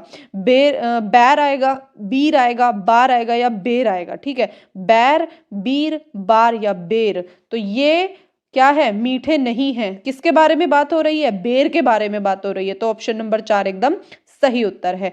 चलिए प्रश्न नंबर 16 की तरफ चलते हैं। यहाँ क्या पूछा है हमसे देख लेते हैं एक बार। प्रश्न नंबर 16 में वाक्य के काल की बात हो रही है, बताना है, जिसमें वाक्य क्या है? भक्तों द्वारा पूजा की जा रही है। तो क्या है ये? सामान्य भूतकाल है, पूर्ण भूतकाल है, वर्तमान काल है या फिर अपूर्ण भूतकाल है? तो भक्तों द्वारा पूजा की जा रही है, अभी पूरी हुई नहीं है या हो चुकी है, इसका अंदाजा हमें नहीं है। तो इसका जो उत्तर होगा वो क्या हो जाएगा आपका? अपूर्ण भूतकाल, ठीक है, अपूर्ण भूतकाल। चलिए आगे चलते हैं। प्रश्न नंबर 17 में देखते हैं हमसे क्या पूछा गया है। दिए गए शब्द युग्म का सही शब्द युग्म ज्ञात कीजिए, यानी कि आपको ये दिए गए हैं शब्द, इनका जो यहाँ सही उत्तर है वो ढूंढना है आपको। उसके बाद तुम्हारा तराजू लहर, तो ये दोनों तो एकदम नहीं है। युवती और सूर्य, तरुणी और तरणी, इस प्रश्न को हम पहले भी देख चुके हैं, जो लास्ट पेपर किया था या लास्ट टू लास्ट किया था उसमें भी हमने इन शब्दों को देखा था। तो तरुणी और तरणी में जो शब्द युग्म आएगा वो होगा युवती और सूर्य, ठीक है, युवती और सूर्य। तो ऑप्शन नंबर 3 जो है आपका एकदम सही उत्तर हो जाएगा। चलिए प्रश्न नंबर 18 देख लेते हैं। दिए गए वाक्यों में से शुद्ध वाक्य ज्ञात कीजिए। और वाक्य पढ़ते हैं। पिकनिक से चलने पर तैयार हो जाओ, गलत है ये तो। पिकनिक की ओर चलने के लिए तैयार हो जाओ, नहीं नहीं नहीं। पिकनिक पर जाने के लिए तैयार हो जाओ, ये एकदम सही लग रहा है मुझे, ठीक है। और पिकनिक जाने के लिए तैयार हो जाओ, ठीक है। ये क्या है? यहाँ देखो, जाओ, ये नहीं सही है, यहाँ पे ये क्या है? सही नहीं है। तो जो थर्ड ऑप्शन है आपका वो एकदम सही है, पिकनिक पर जाने के लिए तैयार हो जाओ, शुद्ध वाक्य यही है। चलिए प्रश्न नंबर 19 देख लेते हैं क्या पूछा है। दिए गए रिक्त स्थान में उपयुक्त मुहावरे का चयन करना है और वाक्य है, इन्हें सही रास्ते पर क्या करना है? टका सा जवाब देना, दाना पानी उठाना, टूट पड़ना या टेढ़ी खीर है। इन्हें रास्ते पर लाना टेढ़ी खीर है, यानी कि ऑप्शन नंबर 4 जो है एकदम सही उत्तर हो जाएगा यहाँ से। इन्हें रास्ते पर लाना क्या है? टेढ़ी खीर है। प्रश्न नंबर 20 में क्या पूछा है ये देख लेते हैं एक बार। दिए गए वाक्य में विराम चिन्ह का उपयोग किया जाएगा, उनकी क्या करनी है? पहचान करनी है। यह घड़ी ज्यादा दिनों तक नहीं चलेगी, यह बहुत सस्ती है। यह घड़ी ज्यादा दिनों तक नहीं चलेगी, ठीक है, नहीं चलेगी, यह बहुत सस्ती है, पूर्ण विराम। तो यहाँ से जो आपका उत्तर आएगा वो होगा सेकंड वाला, ठीक है। सेकंड नंबर जो है एकदम सही उत्तर है। पहले क्वेश्चन में हमसे पूछा गया है दिए गए वाक्य का काल ज्ञात कीजिए। पहला जो वाक्य है वो दिया गया है हमें, शायद चोर पकड़ा जाए। तो इसमें ऑप्शंस दिए हैं, अपूर्ण भूतकाल है ये, संदिग्ध भूतकाल है, सामान्य भूतकाल है या फिर संभाव्य भविष्यत काल है। अब देखो, शायद चोर पकड़ा जाए तो क्या होगा? चोर पकड़ा जा सकता है, ये संभावना है, ठीक है, पकड़ा नहीं गया है अभी तक। तो इसके हिसाब से आप देखो, ऑप्शंस देखो, जो संभाव्य है यानी कि संभाव्य भविष्यत काल जो है, ऑप्शन नंबर 4 सही आंसर है इसका। क्वेश्चन नंबर 1 के लिए ऑप्शन नंबर 4 यानी कि संभाव्य भविष्यत काल। चलिए सेकंड क्वेश्चन देखते हैं क्या पूछा है उसमें एक बार। दिए गए शब्द युग्म का सही शब्द युग्म ज्ञात कीजिए। इसमें आपका पूछा है अरि और अरि, ठीक है। अरि और अरि का जो शब्द युग्म होगा वो क्या होगा? असमर्थ विरक्त, शत्रु संबोधन स्त्री के लिए, बादल वर्ष या शक्तिहीन दुर्लभ। तो यहाँ से अगर आप देखें कि अरि और अरि, ठीक है, ये देखो इसके लिए ये संबोधन के लिए प्रयोग में किया जाता है जब स्त्री को पुकारते हैं, ठीक है। अरि ओ, ये ऐसे करके, ठीक है। अरि सुन तो, ऐसे, ठीक है। ये क्षेत्रीय भाषा का प्रभाव है जहाँ पर इस तरह मतलब संबोधन करके स्त्री को के लिए उसको पुकारा जाता है या उससे कोई बात कही जाती है, ठीक है। अरि कौन है, या इस तरह से भी जो क्षेत्रीय प्रभाव है मतलब वो आपको यहाँ देखने को मिलेगा। तो ये जो है इसके हिसाब से आप चलेंगे तो क्वेश्चन नंबर 2 के लिए जो ऑप्शन नंबर 2 है वो आपका सही उत्तर हो जाएगा, यानी कि शत्रु अरि, ठीक है। अरि शत्रु और अरि संबोधन किसके लिए? स्त्री के लिए। चलिए प्रश्न नंबर 3 पर देखते हैं एक बार क्या दिया गया है इसमें। दिए गए वाक्य में किस विराम चिन्ह का उपयोग किया जाएगा, उसकी पहचान कीजिए। हमारा विद्यालय प्रातः 8 बजे खुलता है। प्रातः 8 बजे खुलता है, प्रात नहीं, प्रातः, ठीक है, प्रातः 8 बजे खुलता है। इसके हिसाब से जो ऑप्शन नंबर 2 है वो एकदम सही उत्तर है। तो यहाँ से जो हमारा वाक्य था वो पूर्ण होता है। हमारा विद्यालय प्रातः 8 बजे खुलता है। हमारा विद्यालय प्रातः 8 बजे खुलता है। तो ऑप्शन नंबर जो 2 है वो एकदम सही है। चलिए प्रश्न नंबर 4 देख लेते हैं एक बार। निम्नलिखित में से सही तत्सम तद्भव शब्द युग्म ज्ञात करना है आपको। तो क्या है? नस नव, ध्वनि धुनि, नेम नृत्य और नख नृत्य। तो यहाँ से जो सही शब्द युग्म होगा वो कौन सा है? ध्वनि और धुनि, ठीक है। ये आपका तत्सम तद्भव का सही क्या है? शब्द युग्म है। तो ऑप्शन नंबर 2 जो है वो आपका सही उत्तर हो जाता है। प्रश्न नंबर 5 में हमसे क्या पूछा गया है? दिए गए शब्द का समास ज्ञात कीजिए। तो घुड़दौड़, घुड़दौड़ में आपको ये शब्द दिया गया है, इसका अर्थ होगा जैसे घोड़ों की दौड़, ठीक है, घोड़ों की दौड़। जहां इसके लिए आपको ऑप्शन दिए गए हैं तत्पुरुष समास, कर्मधारय समास, बहुव्रीहि समास और द्वंद्व समास। तो यहाँ से कौन सा समास होगा? इसके लिए आपका तत्पुरुष समास, ऑप्शन नंबर ए। तत्पुरुष समास में क्या होता है? आपका दोनों पदों के बीच में क्या होता है? कारक चिन्ह लुप्त होते हैं, ठीक है। तो घोड़ों की दौड़, इस तरह से हम जो ऑप्शन ए है यानी कि 1 उसको सही उत्तर करेंगे, ठीक है।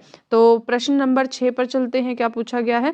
प्रश्न नंबर 6 में पूछा है दिए गए मुहावरे के अर्थ का सर्वश्रेष्ठ रूप ज्ञात करना है, यानी कि कंटक बनाना सॉरी कंटक बनना, ठीक है, कंटक बनना, तैयार होना, मूर्ख होना, घबराना या बाधक होना। तो बाधक होना जो है वो कंटक बनना कहते हैं, यानी कि कांटा या फिर रोड़ा आना या इस तरह से इसका प्रयोग किया जाता है। तो बाधक होना और कंटक बनने का सर्वश्रेष्ठ क्या है, मुहावरे का अर्थ है। चलिए प्रश्न नंबर 7 पर चलते हैं। दिए गए शब्द का वचन ज्ञात करना है और शब्द क्या है हमारा, हड्डी। तो ये क्या है, हड्डी एक वचन और बहुवचन दोनों है, खाली एक वचन ही है, केवल बहुवचन है या सदा एक वचन है। तो एक वचन है ये हड्डी जो है, क्योंकि इसका बहुवचन जो होता है वो हड्डियां हो सकता है, ठीक है। तो यहां से एक वचन क्या है, इसका सही उत्तर है। चलिए प्रश्न नंबर 8 में क्या दिया है देखते हैं। इसमें पूछा गया है दिए गए शब्द में से सरल वाक्य ज्ञात कीजिए। दिए गए शब्द वाक्यों में से सरल वाक्य ज्ञात कीजिए। अभिमन्यु ने देखा तो उसके धनुष से बाणों की वर्षा हो रही थी। अभिमन्यु बाणों के द्वारा वर्षा कर रहा था। अभिमन्यु ने जो धनुष लिया था उससे बाणों की वर्षा हो रही थी। बाणों की वर्षा हो रही थी, ठीक है। अभिमन्यु बाणों की वर्षा कर रहा था, ऑप्शन नंबर 4 में दिया गया है। तो पूछा है सरल वाक्य, तो यहां से जो सरल वाक्य होगा वो कौन सा होगा, ऑप्शन नंबर 4, ठीक है। अभिमन्यु बाणों की वर्षा कर रहा था, तो यहां से ये उत्तर निकल के आता है आपका ऑप्शन नंबर 4 प्रश्न नंबर 8 के लिए। चलिए प्रश्न नंबर 9 में देख लेते हैं क्या पूछा गया है। दिए गए रिक्त स्थान में उपयुक्त पर्यायवाची शब्द का चयन कीजिए। पर्यायवाची शब्द किसके लिए, मेरे डैश के सामने पीपल का क्या है ये बताना है, मेरे आवास के सामने, मेरे गृह के सामने, मेरे धाम के सामने या मेरे भू के सामने। पीपल का क्या, पुष्प नहीं, विटप, विटप हो सकता है, ठीक है, पेड़ यानी कि तम नहीं, ये होगा सेकंड वाला जो है आपका सही उत्तर हो जाएगा यहाँ से, यानी कि गृह और विटप, ये है आपका सही उत्तर। मेरे गृह के सामने पीपल का क्या है, विटप है। तो प्रश्न नंबर 9 के लिए आपका जो उत्तर होगा वो है 2, यानी कि ऑप्शन नंबर 2 आपका सही उत्तर है। चलिए प्रश्न नंबर 10 को देख लेते हैं एक बार। उसमें क्या पूछा गया है, निम्नलिखित शब्दों में से शुद्ध वर्तनी का चयन करो। किसका, शुद्ध वर्तनी का। तो कनिष्ठ जो है वो कैसे लिखा जाता है, कनिष्ठ है पहला ही जो आपका ऑप्शन है वो एकदम सही है। कनिष्ठ ऐसे ही लिखा जाता है, ये नहीं और ये भी नहीं, तीनों गलत तरह से लिखे गए हैं। तो कनिष्ठ का जो शुद्ध वर्तनी है वो है ऑप्शन नंबर ए, जो कि बिल्कुल सही है। प्रश्न नंबर 11 को देख लेते हैं एक बार। दिए गए वाक्यांश के लिए उचित शब्द का चयन कीजिए। वाक्यांश क्या है, जिसका वर्णन ना हो सके। क्या है वाक्यांश, जिसका वर्णन ना हो सके। जहां से हम ऑप्शन देखेंगे, अनुरक्त, अपेक्षित, अवर्णनीय या वर्णनीय। देखो वर्णनीय कौन सा होता है, जिसका वर्णन किया जा सकता है, और जिसका वर्णन न किया जा सके वो क्या है, अवर्णनीय, यानी कि ऑप्शन नंबर 3 एकदम सही उत्तर है। चलिए प्रश्न नंबर 12 देख लेते हैं, जिसमें क्या पूछा है, दिए गए शब्दों की संधि ज्ञात कीजिए। चलिए जी संधि ज्ञात करते हैं इसमें। तो क्या है, ये अधि है, ठीक है, अधि जमा आय, तो ये क्या बन जाएगा आपका, अध्याय। क्या बनेगा, अध्याय, ठीक है। और इसमें एक संधि कौन सी है, यण संधि। कौन सी संधि है, यण संधि। जहां आपने देखा होगा कि जो होता है ई जमा आ क्या बन जाता है आपका, या, ठीक है। तो क्या बनेगा ये, अध्याय, ठीक है, यानी कि ऑप्शन नंबर 3 जो है वो एकदम सही उत्तर हो जाएगा इसके लिए। चलिए प्रश्न नंबर 13 देखते हैं। दिए गए वाक्य में उपयुक्त विराम चिन्ह का चयन करें। उपयुक्त विराम चिन्ह का चयन करें। तुम सब कहाँ जा रहे हो, कहाँ जा रहे हो, ठीक है, प्रश्नवाचक। तो क्या है यहाँ से, जो ऑप्शन नंबर 2 है वो एकदम सही है, सेकंड ऑप्शन एकदम सही है। तुम कहाँ जा रहे हो के लिए प्रश्नवाचक चिन्ह, यानी कि सेकंड ऑप्शन एकदम सही है। चलिए प्रश्न नंबर 14 में देखते हैं क्या पूछा है हमें। यहाँ पूछा गया है कि शब्दों में से स्त्रीलिंग शब्द ज्ञात कीजिए। तो क्या है शब्दों में से स्त्रीलिंग, मोतियाबिंद, किसको, मेरी दादी को मोतियाबिंद हो गया। रावी नदी के किनारे, रावी नदी के किनारे, मच्छर काट रहा है, रविवार, रविवार के दिन क्या था, अवकाश। तो क्या इस तरह से आप मतलब इनका प्रयोग करके देख सकते हैं कि कौन सा शब्द जो है आपको स्त्रीलिंग का क्या देगा, भाव देगा। तो जो सेकंड ऑप्शन है रावी नदी के किनारे, इस तरह से आप कुछ भी प्रयोग में लाके देख सकते हैं। तो जो ऑप्शन सेकंड है वो है एकदम सही, यानी कि जो स्त्रीलिंग शब्द है वो है आपका रावी। चलिए प्रश्न नंबर 15 देखते हैं एक बार, इसमें क्या पूछा गया है हमसे। स्थान में दिए गए 4 विकल्प में से उस विकल्प का चयन कीजिए जो दिए गए मुहावरे के अर्थ को सर्वश्रेष्ठ रूप से व्यक्त करता है। तो बेटी की विदाई पर माँ की क्या, बेटी की विदाई पर माँ की आंखें भर आई, आंख खुलना, आंखों में बस गई, या आंख का तारा। तो आंखें भर आई मतलब कि बहुत क्या हुआ, रोना आ गया, आंखें भर आ गई, मन दुखी हो गया, जी दुखी हो गया। तो प्रश्न नंबर 15 के लिए ऑप्शन नंबर 1 जो है वो एकदम सही है। चलिए प्रश्न नंबर 16 पर देखते हैं क्या दिया है। दिए गए मुहावरे का अर्थ ज्ञात करना है। इसमें भी दाल में काला होना यानी कि कुछ गड़बड़ होना, यानी कि देखते हैं ऑप्शंस, बहुत आसान समझना, खूब तरक्की करना, परास्त करना, या फिर संदेह की बात होना। तो ऑप्शन नंबर 4 मिल गया हमें और सही उत्तर संदेह की बात होना। तो प्रश्न नंबर 16 के लिए क्या होगा, उत्तर जो है ऑप्शन नंबर 4। चलिए जी प्रश्न नंबर 17 पे चलते हैं। दिए गए शब्द में, माफ कीजिए, दिए गए वाक्य में गुणवाचक विशेषण ज्ञात कीजिए। कालिदास विद्वान व्यक्ति थे, किसके, विद्वान, यानी कि कालिदास, ये आपका विद्वान जो है गलत हो गया है, यहाँ वर्तनी कर लीजिए आप, ठीक है, विद्वान ये होगा आपका, थे या व्यक्ति। तो यहाँ से आपको गुणवाचक विशेषण पूछा है, तो कालिदास कौन कैसे व्यक्ति थे, विद्वान। यहाँ से एक विशेषण बता रखा है और कौन सा विशेषण है, गुणवाचक विशेषण है, और वो कौन सा है, विद्वान। यानी कि प्रश्न नंबर 17 के लिए जो आपका ऑप्शन नंबर ए है फर्स्ट, वो एकदम सही है। बार प्रश्न नंबर 18 में क्या पूछा गया है। दिए गए वाक्य में उपयुक्त शब्द का चयन करके रिक्त स्थान की पूर्ति करिए। और क्या दिया है, वहां सब प्रकार की क्या है, उपलब्ध हैं, क्या, वस्तुएं, वस्तु, वस्तुओं, या वस्तुएं, वस्तुयों, ये तो बिल्कुल ही गलत होगा, ठीक है, वहां सब प्रकार की वस्तुएं उपलब्ध हैं। इसके उपयुक्त जो शब्द है हमारे लिए वो है ऑप्शन नंबर ए में वस्तुएं। तो ये है आपका सही उत्तर। चलिए प्रश्न नंबर 19 में देखते हैं क्या पूछा गया है। दिए गए शब्द का पर्यायवाची शब्द ज्ञात कीजिए। जग, जग यानी कि लोक, अम्बा, नर, मनुष्य। तो जग के लिए क्या होगा, लोक, ठीक है, जग के लिए कौन सा उत्तर सही है, लोक। चलिए प्रश्न नंबर 20 में देखते हैं, पूछा गया है, आखिरी प्रश्न है आज की क्लास का। दिए गए वाक्य की क्रिया ज्ञात कीजिए। तो दिए गए वाक्य में क्रिया कौन सी है, चुटकुला सुनकर बालक मुस्कुराया। चुटकुला सुनकर क्या हुआ, बालक मुस्कुराया। तो कौन सी है इसमें, सकर्मक है, अकर्मक है, संयुक्त क्रिया है, या प्रेरणार्थक क्रिया है, संयुक्त क्रिया है इसमें। सेकंड ऑप्शन एकदम सही है, अकर्मक क्रिया, ठीक है, चुटकुला सुनकर बालक मुस्कुराया। तो अकर्मक क्रिया यहाँ पर आपका सही उत्तर हो जाएगा है। निम्नलिखित में से शब्द के शुद्ध रूप यानी कि वर्तनी हमें ढूंढनी है। यहाँ से मासूमियत, मासूमियत, ये दोनों एक ही तरह से हैं। देखिए यहाँ पे जो है ह्रस्व उ और दीर्घ उ का डिफरेंस होगा, तो आप इसको इस तरह से चेंज कर सकते हैं, मासूमियत, मासूमियत। तो ये देखो आपको यहाँ पे मासूमियत पता होना चाहिए कि उसकी जो सही वर्तनी होती है वो क्या होती है, यानी कि पहला जो ऑप्शन है वो एकदम सही है। इसके लिए इस तरह से हम मासूमियत का जो शुद्ध रूप है उसको लिखते हैं। चलिए प्रश्न नंबर 2 में देखते हैं क्या पूछा गया है। निम्नलिखित में से लोकोक्ति खग ही जाने खग की भाषा का क्या अर्थ है। खग ही जाने खग की भाषा अगर आपने सुना है तो किस तरह से इसका प्रयोग किया जाता है, जैसे कि आप जिस चीज से संबंधित होते हैं आप उसी के बारे में अपनी जानकारी दे सकते हैं। जैसे आप इसके ऑप्शन देखते हैं, कोई काम अपने हाथ से करने पर ही ठीक होता है, किसी की शह पाकर ही आदमी अकड़ दिखाता है, सब अपने अपने संपर्क के लोगों का हाल जानते हैं, आज के समय में कोई किसी को नहीं समझता। बात तो सही है, लेकिन हम चलेंगे लोकोक्ति के अर्थ के हिसाब से, तो जो ऑप्शन नंबर 3 है वो सही है, यानी कि सब अपने अपने संपर्क के लोगों का हाल समझते हैं।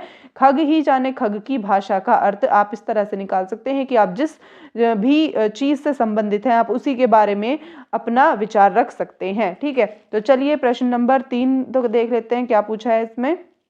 प्रश्न नंबर 3 में अगर देखें तो पूछा गया है आपको, हेतु हेतु मत भविष्यत काल, हेतु हेतु मत भविष्य काल के बारे में पूछा गया है। गौरव कार्य कर चुका होगा, गौरव हाल ही में वीन से आया होगा, दोनों ही में डिपेंडेंसी दिखाई नहीं दे रही है, तो दोनों नहीं हो सकते आंसर। यदि गौरव खाएगा तो मोटा हो जाएगा, ये सही प्रतीत होता है। यदि गौरव दौड़ता तो रेस जीत जाता, ये भविष्य का नहीं है, तो जो ऑप्शन नंबर 3 है आपका वो एकदम सही हो जाएगा इसके लिए प्रश्न का उत्तर।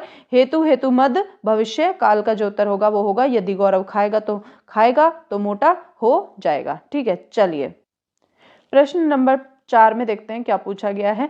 निम्नलिखित में से किस वाक्य में विराम चिन्हों का प्रयोग सही नहीं किया गया है? तो किस में नहीं किया गया है देख लेते हैं एक बार।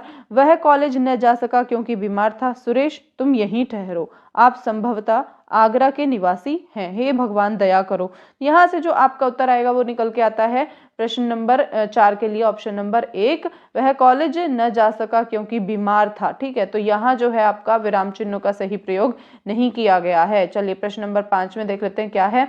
निम्नलिखित में से सांझ का क्या है विलोम शब्द ज्ञात कीजिए। गोधुली, असमय, संध्या, सवेरा, ये दोनों एक दूसरे के पर्यायवाची हो गए। असमय नहीं है तो क्या बचा सिर्फ गोधुली। ठीक है, तो यहाँ से जो आपका उत्तर होगा ये होता है ऑप्शन नंबर 1। चलिए प्रश्न नंबर 6 में देख लेते हैं क्या पूछा गया है। प्रश्न नंबर 6 आता है, इसमें पूछा है निम्नलिखित में से पक्षी आकाश में उड़ा, यानी कि पक्षी आकाश में उड़ा, इस वाक्य का सही भाववाचक क्या हो सकता है? ऑप्शन देखेंगे। पक्षी आकाश में उड़ते हैं, पक्षी द्वारा आकाश में उड़ा गया, सॉरी ये जुड़ा नहीं होगा, उड़ा गया। ठीक है, क्या पक्षी आकाश में उड़ते हैं? सामान्यतः आकाश में पक्षी उड़ते हैं, तो यहाँ से जो ऑप्शन नंबर 2 है वो सही हो जाता है। पक्षी द्वारा आकाश में उड़ा जाता है या पक्षी द्वारा आकाश में उड़ा गया, आपका उत्तर सही हो जाएगा। प्रश्न नंबर 7 में पूछा गया है कौन सा शब्द ओस का पर्यायवाची नहीं है? तो पहले तो ओस के पर्यायवाची देख लेते हैं कौन कौन से होते हैं, जैसे कि हिम के बाद आप लिख सकते हैं पाला, शीत बूंद, इसके साथ साथ लिख सकते हैं निहार, प्रालय, ठीक है, और मिहिका या फिर रात्रि जल, इसके साथ साथ लिख सकते हैं आप शबनम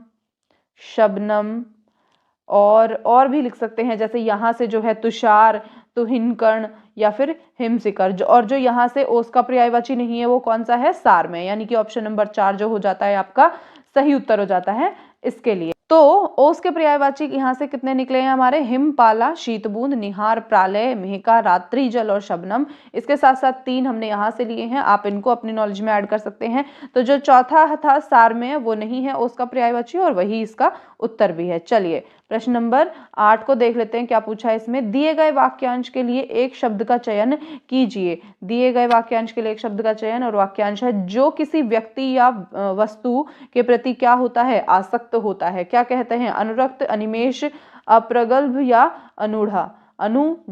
ठीक है, तो पहला जो ऑप्शन है वो सही हो जाएगा, अनुरक्त, यहाँ से इसका उत्तर निकल के आता है। चलिए प्रश्न नंबर 9 पर चलते हैं।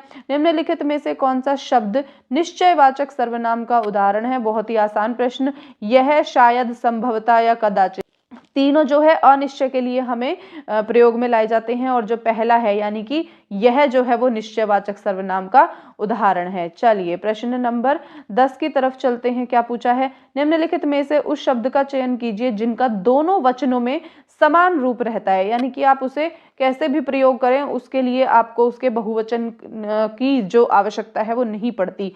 ठीक है, प्रश्न नंबर 10 में क्या पूछा है? उस शब्द का चयन कीजिए जिसका दोनों वचनों में समान रूप रहता है। तो ऑप्शन क्या है? बाबा, रीति, चिड़िया या माता। अब देखो यहाँ से जो बाबा है इसका उत्तर होगा, क्योंकि जो रीति है इसका बहुवचन करेंगे रीतियां।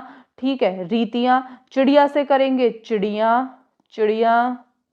और माता से माताएं। ठीक है, तो हमने क्या किया, इनके वचन बदले और इनको इस तरह से लिख के देख लिया, लेकिन जो बाबा है यानी कि ऑप्शन नंबर 1, उसको आप किसी भी मतलब दोनों वचनों में जब आप उसका प्रयोग करेंगे तो एक ही उसका जो शब्द है वो समान रहेगा। बाबा है तो वो बाबा ही रहेगा, उसका अर्थ मतलब उसका जो वचन होगा वो नहीं बदलेगा। समझ गए?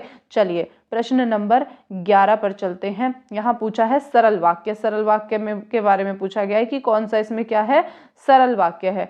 अब बात करें इसके ऑप्शंस की, तो सुजाता ने माना कि दोष उसका है, राजकुमार ने भाई को मार डाली, तो ये तो वैसे ही गलत हो गया, और स्वयं राजा बन गया, नहीं। सुभाष ने टिकट लिया ताकि वह आगरा जा सके, सरल नहीं है।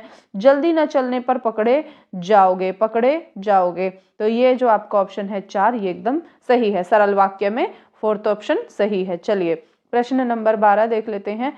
निम्नलिखित में से सनसनाहट में कौन सा प्रत्यय है? प्रत्यय कौन सा है? सना, अहत, सन या आहट? तो जो ऑप्शन 4 है आहट जो है, सनसन में क्या है? आहट क्या होता है? इसका प्रत्यय है। ठीक है, चलिए प्रश्न नंबर 13। प्रश्न नंबर 13 में पूछा गया है मुहावरे का अर्थ बताना है, और क्या लिखा है उसमें? लज्जित होना। क्या लिखा गया है?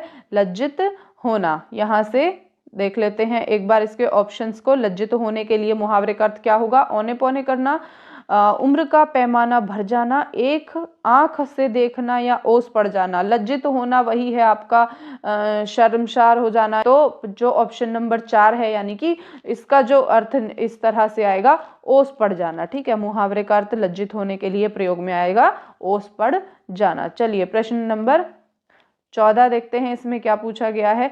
निम्नलिखित में से कौन सा शब्द यण स्वर संधि का है? यानी कि ऑप्शन में क्या क्या दिया गया है? भावांतर, मध्वालय, भास्कर या यथार्थ। अब जैसे जो यथार्थ है, यथार्थ यानी कि यथा जमा अर्थ, यथा जमा अर्थ, तो ये हो गई आपकी दीर्घ संधि। ठीक है, कौन सी हो गई? दीर्घ संधि हो गई। और जो ये भास्कर है, ये हो गया आपका भा जमा कर, यानी कि विसर्ग संधि। ठीक है, विसर्ग संधि ये आ गई आपकी। और जो मध्वालय है, ये आपका आएगा उत्तर इसका सेकंड वाला। ठीक है, मध्वालय। इसको कैसे लिखेंगे? मधु, मधु जमा आलय। ठीक है, मधु जमा आलय, और यहाँ से आपकी निकल के आती है जो यण स्वर संधि। तो यहाँ उत्तर जो हो जाता है आपका, वो कौन सा हो गया है? सेकंड वाला। ठीक है, चलिए प्रश्न नंबर 14 के बाद देखते हैं अगले में क्या पूछा है। 15 नंबर प्रश्न में पूछा गया है अर्ध तत्सम शब्द कौन सा है? अर्ध तत्सम शब्द कौन सा है? देखते हैं। बच्चा, आग, आखर या कारज। तो यहाँ से जो कारज है आपका, वो है आपका अर्ध तत्सम, क्योंकि जो आखर है ये है आपका तद्भव। ठीक है, आग जो है ये भी आपका तद्भव शब्द है, और बच्चा भी क्या है? आपका तद्भव शब्द है। यहाँ से जो ऑप्शन नंबर 4 है वो आपका सही उत्तर निकलता है। कारज है आपका अर्ध तत्सम शब्द। चलिए प्रश्न नंबर 16 देखते हैं क्या पूछा है। शब्दों में से स्त्रीलिंग शब्द ज्ञात कीजिए। क्यों जो हमें शब्द दिए गए हैं, इनमें से स्त्रीलिंग शब्द कौन सा है? आप इनका प्रयोग करके देख सकते हैं। घी, गिरगिट, चीनी या प्राण। ठीक है, तो यहाँ से जो चीनी है आपका, वो स्त्रीलिंग शब्द है। ठीक है, तो यहाँ से ऑप्शन नंबर 3 जो है आपका सही हो जाएगा। चीनी सही उत्तर हो जाएगा। चलिए प्रश्न नंबर 17 में क्या दिया गया है? दिए गए विलोम शब्द। विलोम शब्द देखना है किसका? हमें शब्द दिया है संक्षेप। संक्षेप के लिए क्या होता है? विस्तार। असंक्षेप नहीं, विस्तार होगा। ठीक है, संकीर्ण नहीं, विक्षेप नहीं। तो ऑप्शन नंबर 2 17 नंबर क्वेश्चन का सही उत्तर है। चलो आगे चलते हैं। ये आपका आता है दिए गए वाक्य का संधि विच्छेद कीजिए। दिए गए वाक्य का संधि विच्छेद कीजिए। अब देखो, कल्पांत। ठीक है, कल्पांत का संधि विच्छेद क्या होगा? कल्प, कल्प जमा अंत। तो यहां से जो उत्तर निकल के आएगा वो कौन सा होगा आपका? कल्प जमा अंत, यानी कि सेकंड नंबर। चलिए प्रश्न नंबर 19 देख लेते हैं। 19 में क्या पूछा गया है? नेक्स्ट क्वेश्चन में विराम चिन्ह में से अर्ध विराम चिन्ह ज्ञात कीजिए। अर्ध विराम चिन्ह कौन सा होगा? अर्ध विराम है, पहला ही है आपका, ये कोष्ठक हो गया, ये विस्मयादि बोधक, और ये अल्प विराम। तो जो पहला है वो क्या हो गया आपका? अर्ध विराम। चलिए प्रश्न नंबर 20 और आज की क्लास का आखिरी प्रश्न देख लेते हैं क्या पूछा है इसमें। वाक्य का काल ज्ञात कीजिए। अगर पैसे बचाए होते तो यह दिन नहीं देखना पड़ता। हम ऐसे क्वेश्चंस बार बार करते आ रहे हैं। हमने जो अभी तक हम 12 प्रैक्टिस सेट कर चुके हैं आज को मिला के, उसमें हमने ये ऐसे क्वेश्चन को कई बार देखा है। तो आप ये भी ध्यान में रख सकते हैं कि आपको किस टॉपिक को ज्यादा पढ़ना है ग्रामर पोर्शन के लिए। जैसे कि अब इसमें देखते हैं पूर्ण भूतकाल, संदिग्ध भूतकाल, भूतकाल, अपूर्ण भूतकाल या हेतु हेतुमत। तो कौन सा हो जाएगा? वाक्य को देखते ही हमें समझ में आ रहा है कि जो 4th नंबर ऑप्शन है वो एकदम सही है।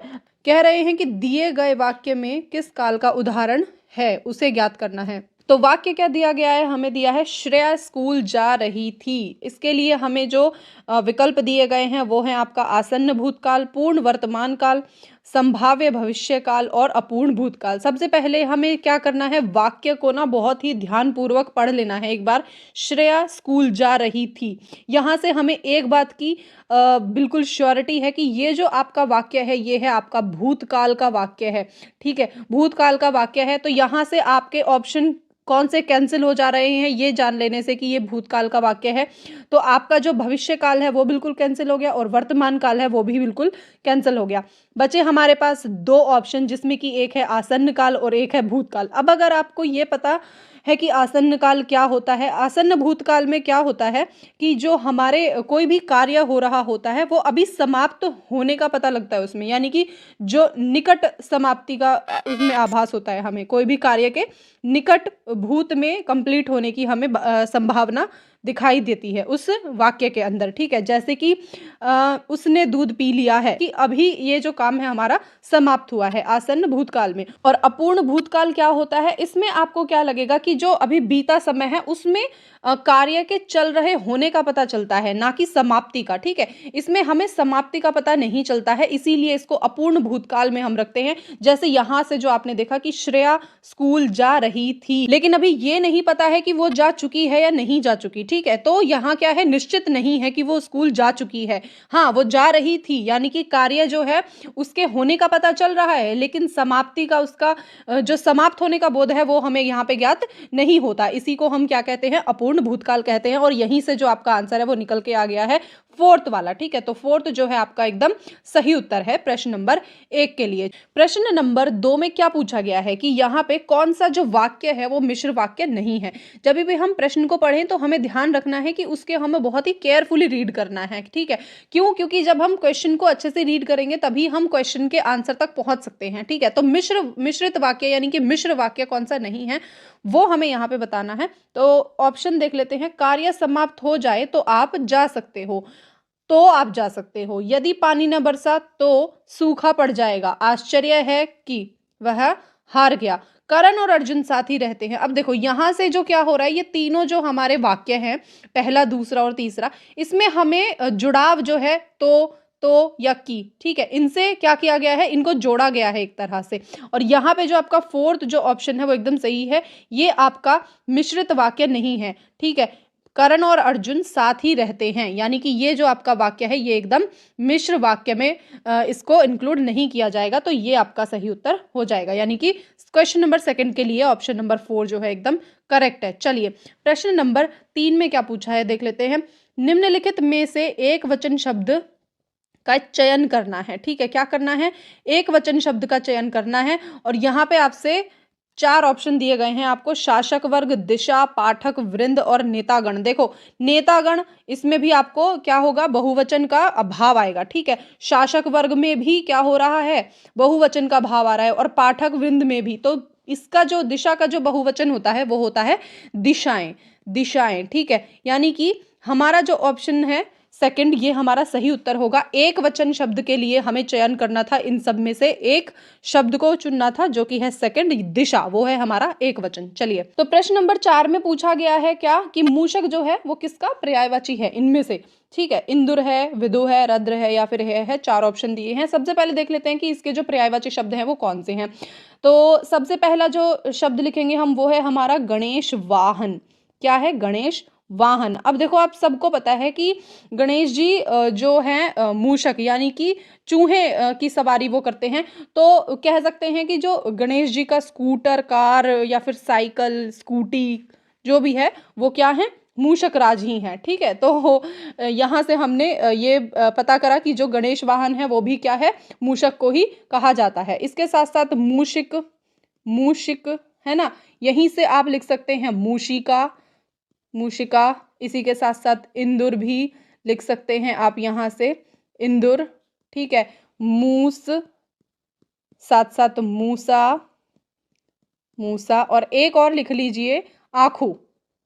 ठीक है। आंखों भी किसके लिए प्रयोग किया जाता है? मूषक के लिए ही प्रयोग किया जाता है। तो यहाँ से हमने मूषक के पर्यायवाची शब्द देख लिए, गणेश वाहन, मूषिक, मूषिका, इंदुर, मूस, मूसा, आखू, और भी हैं जिनको हम देख सकते हैं। लेकिन जो मेन है मतलब आपको पता होने चाहिए, वो मैंने यहाँ पे लिख दिए हैं।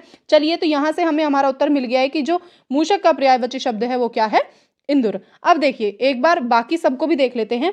इसमें जो विदु है, इसके क्या पर्यायवाची हैं? विदु के लिए आप लिख सकते हैं चांद, ठीक है, चांद, चंद्रमा, चंद्रमा के बाद आप ये भी लिख सकते हैं आपका शशि, यानी कि आप चंद्रमा के पर्यायवाची यहाँ लिख सकते हैं। राकेश, राकेश के बाद लिख सकते हैं हिमांशु, हिमांशु, सुधांशु, सुधांशु, साथ के साथ सुधाकर, सुधाकर, और यहीं से इसी से मिलता जुलता एक और लिख लेते हैं सुधाधर, ठीक है, सुधाकर और सुधाधर। यहाँ से सारंग, ठीक है, सारंग यहाँ आएगा ये। इसके साथ साथ निशाकर, निशाकर, इसके लिए बहुत सारे पर्यायवाची हैं, ठीक है, निशाकर, निशापति, यहीं से निशापति लिख ले एक, निशापति। आप इन सबको अपने रजिस्टर में नोट डाउन कर सकते हैं। आई एम श्योर ये आपके लिए हेल्पफुल ही रहेगा, ठीक है, क्योंकि क्या है, शब्द भंडार में जितनी वृद्धि हो सके उतना कम रहता है हमारे कॉम्पिटिटिव एग्जाम्स के लिए, ठीक है। मृगांक, इसी के साथ साथ आप यहाँ लिख सकते हैं एक कला निधि और ऐड कर लीजिए, ठीक है, कला निधि। तो ये हमने देखे विधि के पर्यायवाची, ठीक है। इसके साथ साथ रद्र और है के भी हम देख लेते हैं। तो चलिए, रद्र, रद्र के लिए क्या होगा? रद्र के लिए क्या होगा? रद्र में आप लिख सकते हैं ये होता है आपका जैसे छेद, ठीक है, या फिर बिल, बिल, इसी के साथ साथ गड्ढा भी कह सकते हैं, ठीक है, गड्ढा, या फिर सुराख, ठीक है, सुराख, और एक और इसी को कहते हैं कोटर। ये आपको शायद ना पता हो तो आप इसको ध्यान में रख सकते हैं। इसी जैसे बिल और छिद्र, छेद, सुराख, ये तो आपके क्या है कि आपको पता है, आपकी नॉलेज में है, लेकिन क्या नहीं होगा नॉलेज में? कोटर। तो आप इस पे ध्यान दे सकते हैं। हे के लिए कौन कौन से शब्दों को सम्मिलित किया है? हे का अर्थ होता है ग्रहण करने योग्य न होना। हे का अर्थ क्या होता है? ग्रहण करने योग्य न होना। और इसके लिए अगर पर्यायवाची शब्दों की बात करें तो ये हो जाएगा आपका जैसे बेकार, ठीक है, बेकार, खराब, खराब, इसी के साथ साथ आप लिख सकते हैं बुरा, बुरा, या फिर तुच्छ भी लिख सकते हैं, और एक और शब्द लिख सकते हैं त्याज्य, ठीक है, त्याज्य। ये हमने इन सभी के पर्यायवाचियों को डिस्कस कर लिया है कि इंदुर, विधु, रद्र या फिर है के कितने पर्यायवाची हैं, या कौन कौन से पर्यायवाची हैं जो हमारी नॉलेज में होने ही चाहिए एग्जाम को क्रैक करने के लिए, या फिर ऐसे क्वेश्चंस अगर और आ जाते हैं या इसी से रिलेटेड कोई और शब्द आ जाता है तो वो हमारी नॉलेज में रहे। प्रश्न नंबर 5 में पूछा है कि मौन का जो क्या है विलोम शब्द ज्ञात करिए, कौन सा है? मुखर, खामोश, शांत या मितभाषी। तो मुखर क्या होता है? मुखर होता है बातूनी, बातूनी, मुखर का अर्थ होता है बातूनी। और यहीं से अगर मैं खामोश, तो आपको पता ही है शांत रहना ही रहेगा, इसका भी खामोश और शांत, ठीक है। मितभाषी, मितभाषी का अर्थ होता है कम बोलने वाला, ठीक है, कम बोलने वाला, बोलने वाला। तो हमसे पूछा है मौन का पर्यायवाची क्या है, ठीक है। तो मौन का पर्यायवाची क्या होगा? मुखर, यानी कि बातूनी, बहुत ज्यादा बातें करने वाला, क्योंकि खामोश, शांत और मितभाषी तो क्या हो गए, इसी के लिए हम लेके चल सकते हैं। लेकिन मुखर जो है वो बातूनी, यहाँ से क्या हो जाएगा? मौन का विलोम शब्द हो जाएगा, ठीक है। प्रश्न नंबर 6 में पूछा गया है कि मुहावरा है ये अंधे के आगे रोना, और इसके अर्थ क्या होगा? यहाँ जो ऑप्शन दिए गए हैं इनमें से, यानी कि हाथ की सफाई दिखाना। अंधे के आगे रोना, क्या आपको लगता है कि हाथ की सफाई दिखाना होगा? नहीं, बिल्कुल नहीं। अंधे के आगे रोना यानी कि ऐसे व्यक्ति के सामने आप रो रहे हैं जो आपके आंसुओं को देख भी नहीं सकता है, और यदि देख भी लिया है तो वो आपके लिए कुछ कर नहीं सकता है, ठीक है। यानी कि निर्दयी से दया की याचना करना, बिल्कुल। जो खुद निर्दयी है उससे आप दया की याचना क्या कर रहे हैं? उसे तो आपको दया दिखाने की जरूरत है, ठीक है। तो यहाँ से जो आपका सेकंड ऑप्शन है वो एकदम सही हो जाएगा। साहस पूर्वक सामना करना, आदर सत्कार की भावना खत्म करना, यहाँ से ये तीनों ऑप्शन जो हैं, पहला, तीसरा और जो चौथा ऑप्शन है, ये बिल्कुल गलत हो जाते हैं, क्योंकि अंधे के आगे रोने का सही जो यहाँ से हमें अर्थ निकल के आ रहा है, निर्दय से दया की याचना करना, बिल्कुल सही उत्तर होगा इसके लिए। चलिए, प्रश्न नंबर 7 देखते हैं क्या पूछा गया है। दिए गए वाक्यांश के लिए एक शब्द का चयन करिए, ठीक है, यानी कि वाक्यांश के लिए एक शब्द का चयन करना है। इसमें दो दिशाओं के बीच की दिशा क्या होगी? उभाना, उच्छिन्न, उपही या उपदिशा। देखो यहाँ से क्या होगा, ये जो तीनों ऑप्शन है ये आपके गलत हैं। दो दिशाओं के बीच की दिशा को बोलते हैं उपदिशा। समझ में आ रहा है? उपदिशा बोलते हैं। ये आपके वाक्यांश के लिए एक शब्दों के लिए सही साबित होता है। ठीक है, चलिए प्रश्न नंबर 8 में क्या पूछा गया है कि दिए गए वाक्य में निम्न में से किस चिन्ह का प्रयोग किया गया है? आस्तिक का विलोम शब्द नास्तिक है। तो यहाँ पे जो चिन्ह प्रयोग में लाए गए हैं वो आपको साफ साफ दिखाई दे रहे हैं। ठीक है, यहाँ से आपको पूछा है आस्तिक का विलोम जो शब्द होता है वो होता है नास्तिक, यानी कि ये जो चिन्ह प्रयोग में लाए गए हैं इनका बताना है। विवरण चिन्ह है, योजक है, उद्धरण है या फिर अर्धविराम है। ठीक है, तो आपको पता है कि ये जो चिन्ह है ये क्या है? उद्धरण चिन्ह है। विवरण चिन्ह आपका होता है ये, योजक होता है ये, और अर्ध जो विराम होता है वो होता है आपका ये। ठीक है, उद्धरण चिन्ह यानी कि जो, माफ कीजिए, सेकंड और थर्ड, यानी कि थर्ड जो आपका ऑप्शन है वो एकदम सही होता है। चलिए प्रश्न नंबर 9 में पूछा है शुद्ध वर्तनी वाले शब्द का चयन कीजिए। ठीक है, तो यहाँ से जो शुद्ध वर्तनी होगा वो होगा आपका श्रेष्ठत्व। रक्त लोचन नहीं होता है, रक्त लोचन होता है। ठीक है, रक्त लोचन होता है। और अभिलाषा नहीं होता, अभिलाषा होता है। ठीक है, समझे? अभिलाषा होता है। और चिकित्सा गृह जो है ये सही है। यहाँ से ये भी गलत हो जाता है, तो ऑप्शन नंबर 4 है वो एकदम सही हो जाता है। यहाँ बात रही इसकी श्रेष्ठत्व की, तो जहां तक मेरी नॉलेज है इसको आप इस तरह से लिख सकते हैं, श्रेष्ठ।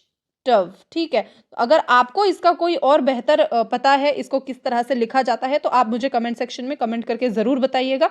प्रश्न नंबर 10 में क्या पूछा है कि तत्सम शब्द का चयन करो। अब यहाँ विकल्प क्या है? सपना, सनीचर, श्वसुर और समझ। तो देखो यहाँ सपना जो है ये है आपका तत्भव शब्द। ठीक है, ये तत्भव है। सनीचर, सनीचर क्या है आपका? ये भी क्या है? तत्भव शब्द है। श्वसुर, श्वसुर आपके लिए सही उत्तर हो जाएगा। ठीक है, क्योंकि ये क्या है आपका? तत्सम शब्द है। तत्सम शब्द है ये आपका। यहाँ से इसकी नंबरिंग को आप ठीक कर सकते हैं। और 4 है समझ, यानी कि समबुद्धि। समबुद्धि इसका क्या हो जाएगा? तत्सम शब्द हो जाएगा। और ये क्या है? तद्भव रूप है इसका। ठीक है, समबुद्धि का क्या है? ये तद्भव रूप समझ होता है। तो यहाँ से जो आपका उत्तर होगा वो होगा आपका श्वसुर, यानी कि तत्सम है ये शब्द। ठीक है, चलिए आगे चलते हैं प्रश्न नंबर 11 पर, जिसमें क्या पूछा गया है कि निम्नलिखित में से बहिर्मुखी शब्द का कौन सा उपसर्ग है? मुखी, वहीर, बहिर या बहम। ठीक है, तो यहाँ से क्या होगा? ये होगा आपका बहिर। क्या होगा? बहिर जमा मुखी। ठीक है, बहिर जमा मुखी, ये आपके लिए क्या हो जाता है? थर्ड जो ऑप्शन है आपका सही हो जाता है, बहिर्मुखी सही उत्तर है। चलिए प्रश्न नंबर 12 पे चलते हैं। क्या पूछा है इसमें? इसमें पूछा गया है कि निम्नलिखित में से लोकोक्ति, यानी कि 9 की लकड़ी और 90 खर्चा क्या है? 9 की लकड़ी और 90 खर्चा, इसका क्या अर्थ होगा? अपनी कुशलता का दोष दूसरों पर डालना, किसी बात के कारण बीज को ही जड़ से मिटा देना, मूल्य से अधिक वस्तु की देखरेख में व्यय, या निर्धन कुछ नहीं कर सकता। अब देखो 9 की लकड़ी और 90 खर्चा। ठीक है, यहां से आपको क्या समझ में आता है कि चीज उतने की है नहीं जितना कि उस पर हमने खर्चा कर दिया है। तो इससे जो सही उत्तर हमारा निकल के आता है वो है ऑप्शन नंबर 3, यानी कि मूल्य से अधिक वस्तु की देखरेख में हमने खर्चा कर दिया है, उस पर व्यय कर दिया है। ठीक है, तो जो ऑप्शन नंबर 3 है, मूल्य से अधिक वस्तु की देखरेख में व्यय, ये इसका बिल्कुल सही उत्तर है। चलिए प्रश्न नंबर 13 देखते हैं क्या पूछा है इसमें। निम्नलिखित वाच्य के प्रकार का चयन कीजिए। वाच्य के प्रकार का चयन करना है और वाक्य क्या है आपका, पहले ये देख लेते हैं। लड़कियां विद्यालय जा रही हैं, तो ये आपका क्या हो रहा है? यहाँ पे क्या दिख रहा है आपको? विद्यालय जा रही हैं, तो ये क्या होगा? कर्तृवाच्य। कर्तृवाच्य आपका ये है, यानी कि सेकंड जो ऑप्शन है वो एकदम सही उत्तर है इसका। ठीक है, चलिए प्रश्न नंबर 14 पर चलते हैं। क्या पूछा है इसमें? पूछा है कि धनुषंकार कौन सी संधि है? तो इसको देख लीजिए, धनु, धनु जमा टंकार। ठीक है, ये क्या हो गया है? इसका हमने संधि विच्छेद कर दिया है। और इसमें संधि कौन सी आ गई है? विसर्ग संधि। कौन सी आ गई है? विसर्ग संधि। बहुत ही सिंपल क्वेश्चन था ये हमारा। चलिए प्रश्न नंबर 15 पे चलते हैं। इसमें क्या पूछा गया है? निम्नलिखित में से कौन सा शब्द जो है भाववाचक संज्ञा का उदाहरण नहीं है? ये तो बहुत आसान है। खामोश, ईमानदारी, बाजार, गहनता। देखो खामोश, ईमानदारी और गहनता, तीनों में ही क्या है, आप एक भाव को देख रहे हैं, ठीक है। यानी कि आप इनको देख थोड़ी सकते हैं, ठीक है। ईमानदारी हो गया, गहनता हो गया, खामोश हो गया, ये क्या है, भाव है। लेकिन बाजार जब हम बोलेंगे तो आपके क्या है, मन में एक इमेज आ जाएगी, ठीक है, इमेज आ जाएगी। तो ये क्या है, हमारा सही उत्तर है। यानी कि बाजार क्या है, हमारी भाववाचक संज्ञा नहीं है। खामोश, ईमानदार और गहनता हमारे क्या है, भाववाचक संज्ञा में आ जाते हैं। चलिए प्रश्न नंबर 16 देख लेते हैं एक बार। 16 में क्या पूछा गया है कि निम्न विकल्पों में से उस विकल्प का चयन करें जो कि दिए गए संधि विच्छेद शब्द के सही संधि का विकल्प है। यानी कि रजनी जमा ईश को हम क्या लिखते हैं, इसको लिखते हैं रजनीश। क्या लिखते हैं, रजनीश। तो यहां से हमारा जो उत्तर हो जाएगा वो कौन सा हो जाएगा, उत्तर है पहला ही हमारा, ठीक है। और इसमें संधि कौन सी है, संधि कौन सी है इसमें, इसमें है आपकी दीर्घ संधि, ठीक है, दीर्घ संधि आ रही है इसमें, जो आपको देखने को मिल रही है रजनीश में। ऑप्शन नंबर ए जो है वो सही उत्तर है। चलिए भाई हम देख लेते हैं अगला प्रश्न। उसमें क्या पूछा गया है, निम्नलिखित विकल्पों में से उस विकल्प का चयन करें जो वाक्य का शुद्ध रूप है। यानी कि शुद्ध वाक्य की हमें यहाँ पे क्या करनी है, चर्चा करनी है। मैंने बालक को समझाया बुझाया, ठीक है। भाग्यहीन मनुष्य को सब सताता है। यह छात्र बेलायक है, क्या है, बेलायक है, ये सुनने में अटपटा लग रहा है। प्रतिदिनों अपना काम को करो, तो ये भी गलत है। भाग्यहीन मनुष्य को सब सताता है, ये भी गलत है। भाग्यहीन मनुष्य को सब सताते हैं होता तो यदि फिर भी ये सही हो जाता, ठीक है। मैंने बालक को समझाया बुझाया, तो सही उत्तर आ गया है हमारे लिए प्रश्न नंबर 17 के लिए ऑप्शन नंबर ए जो है वो बिल्कुल सही उत्तर है। प्रश्न नंबर 19 में क्या पूछा है, विकल्पों में से उस विकल्प का चयन करें जो उपसर्ग का सही विकल्प है। यानी कि जो उपसर्ग लगाने के बाद हमें यहाँ पे एक शब्द मिला है उसको देखना है, वो हो जाता है हमारा निश्चित। क्योंकि भूखा, कतरनी और तैराक, इन तीनों में ही क्या है, एक उपसर्ग हमें देखने को नहीं मिल रहा है। जो प्रश्न नंबर 19 के लिए सही उत्तर होता है वो क्या है, निश्चित। और इसमें हमारा कौन सा उपसर्ग लगा है, निस, ठीक है, निस उपसर्ग लगा है इसमें। चलिए प्रश्न नंबर 20 देख लेते हैं एक बार। आखिरी प्रश्न है आज का। क्या दिखा गया इसमें, इसमें पूछा है कि विकल्पों में से उस विकल्प का चयन करना है जो दी गई लोकोक्ति का सही अर्थ वाला विकल्प है। यानी कि सो सयाने एको मत मूरख आयो आपनी, सो सयाने एको मत मूरख आयो आपनी। यानी कि 100 सयानों का एक मत हो सकता है, या फिर कहते हैं कि 100 सयानों का एक मत होता है और मूर्ख क्या करता है, अपनी ही धुन में रहता है। इसके लिए आप अगर देखें तो बोल सकते हैं कि जो बुद्धिमानी होते हैं, यानी कि बुद्धिमानों के विचार जो हैं एक ही होते हैं। चलिए ऑप्शन देखते हैं। जबरदस्ती किसी के गले पड़ना, अनेक बुद्धिमानों में भी एकता होती है पर मूर्खों में नहीं होती, जिसका कोई निश्चित मत नहीं है, अपना अपना भाग्य। तो यहां से जो उत्तर निकल के आ रहा है वो आपका प्रश्न नंबर 20 के लिए ऑप्शन नंबर 2। अनेक बुद्धिमानों में भी क्या होती है, एकता होती है पर मूर्खों में नहीं होती। वो क्या होते हैं, अपनी धुन में सवार रहते हैं। तो इसीलिए बोला है इसका जो अर्थ क्या होगा, सेकंड वाला, 100 सयाने एको मत मूर्ख आयो आप।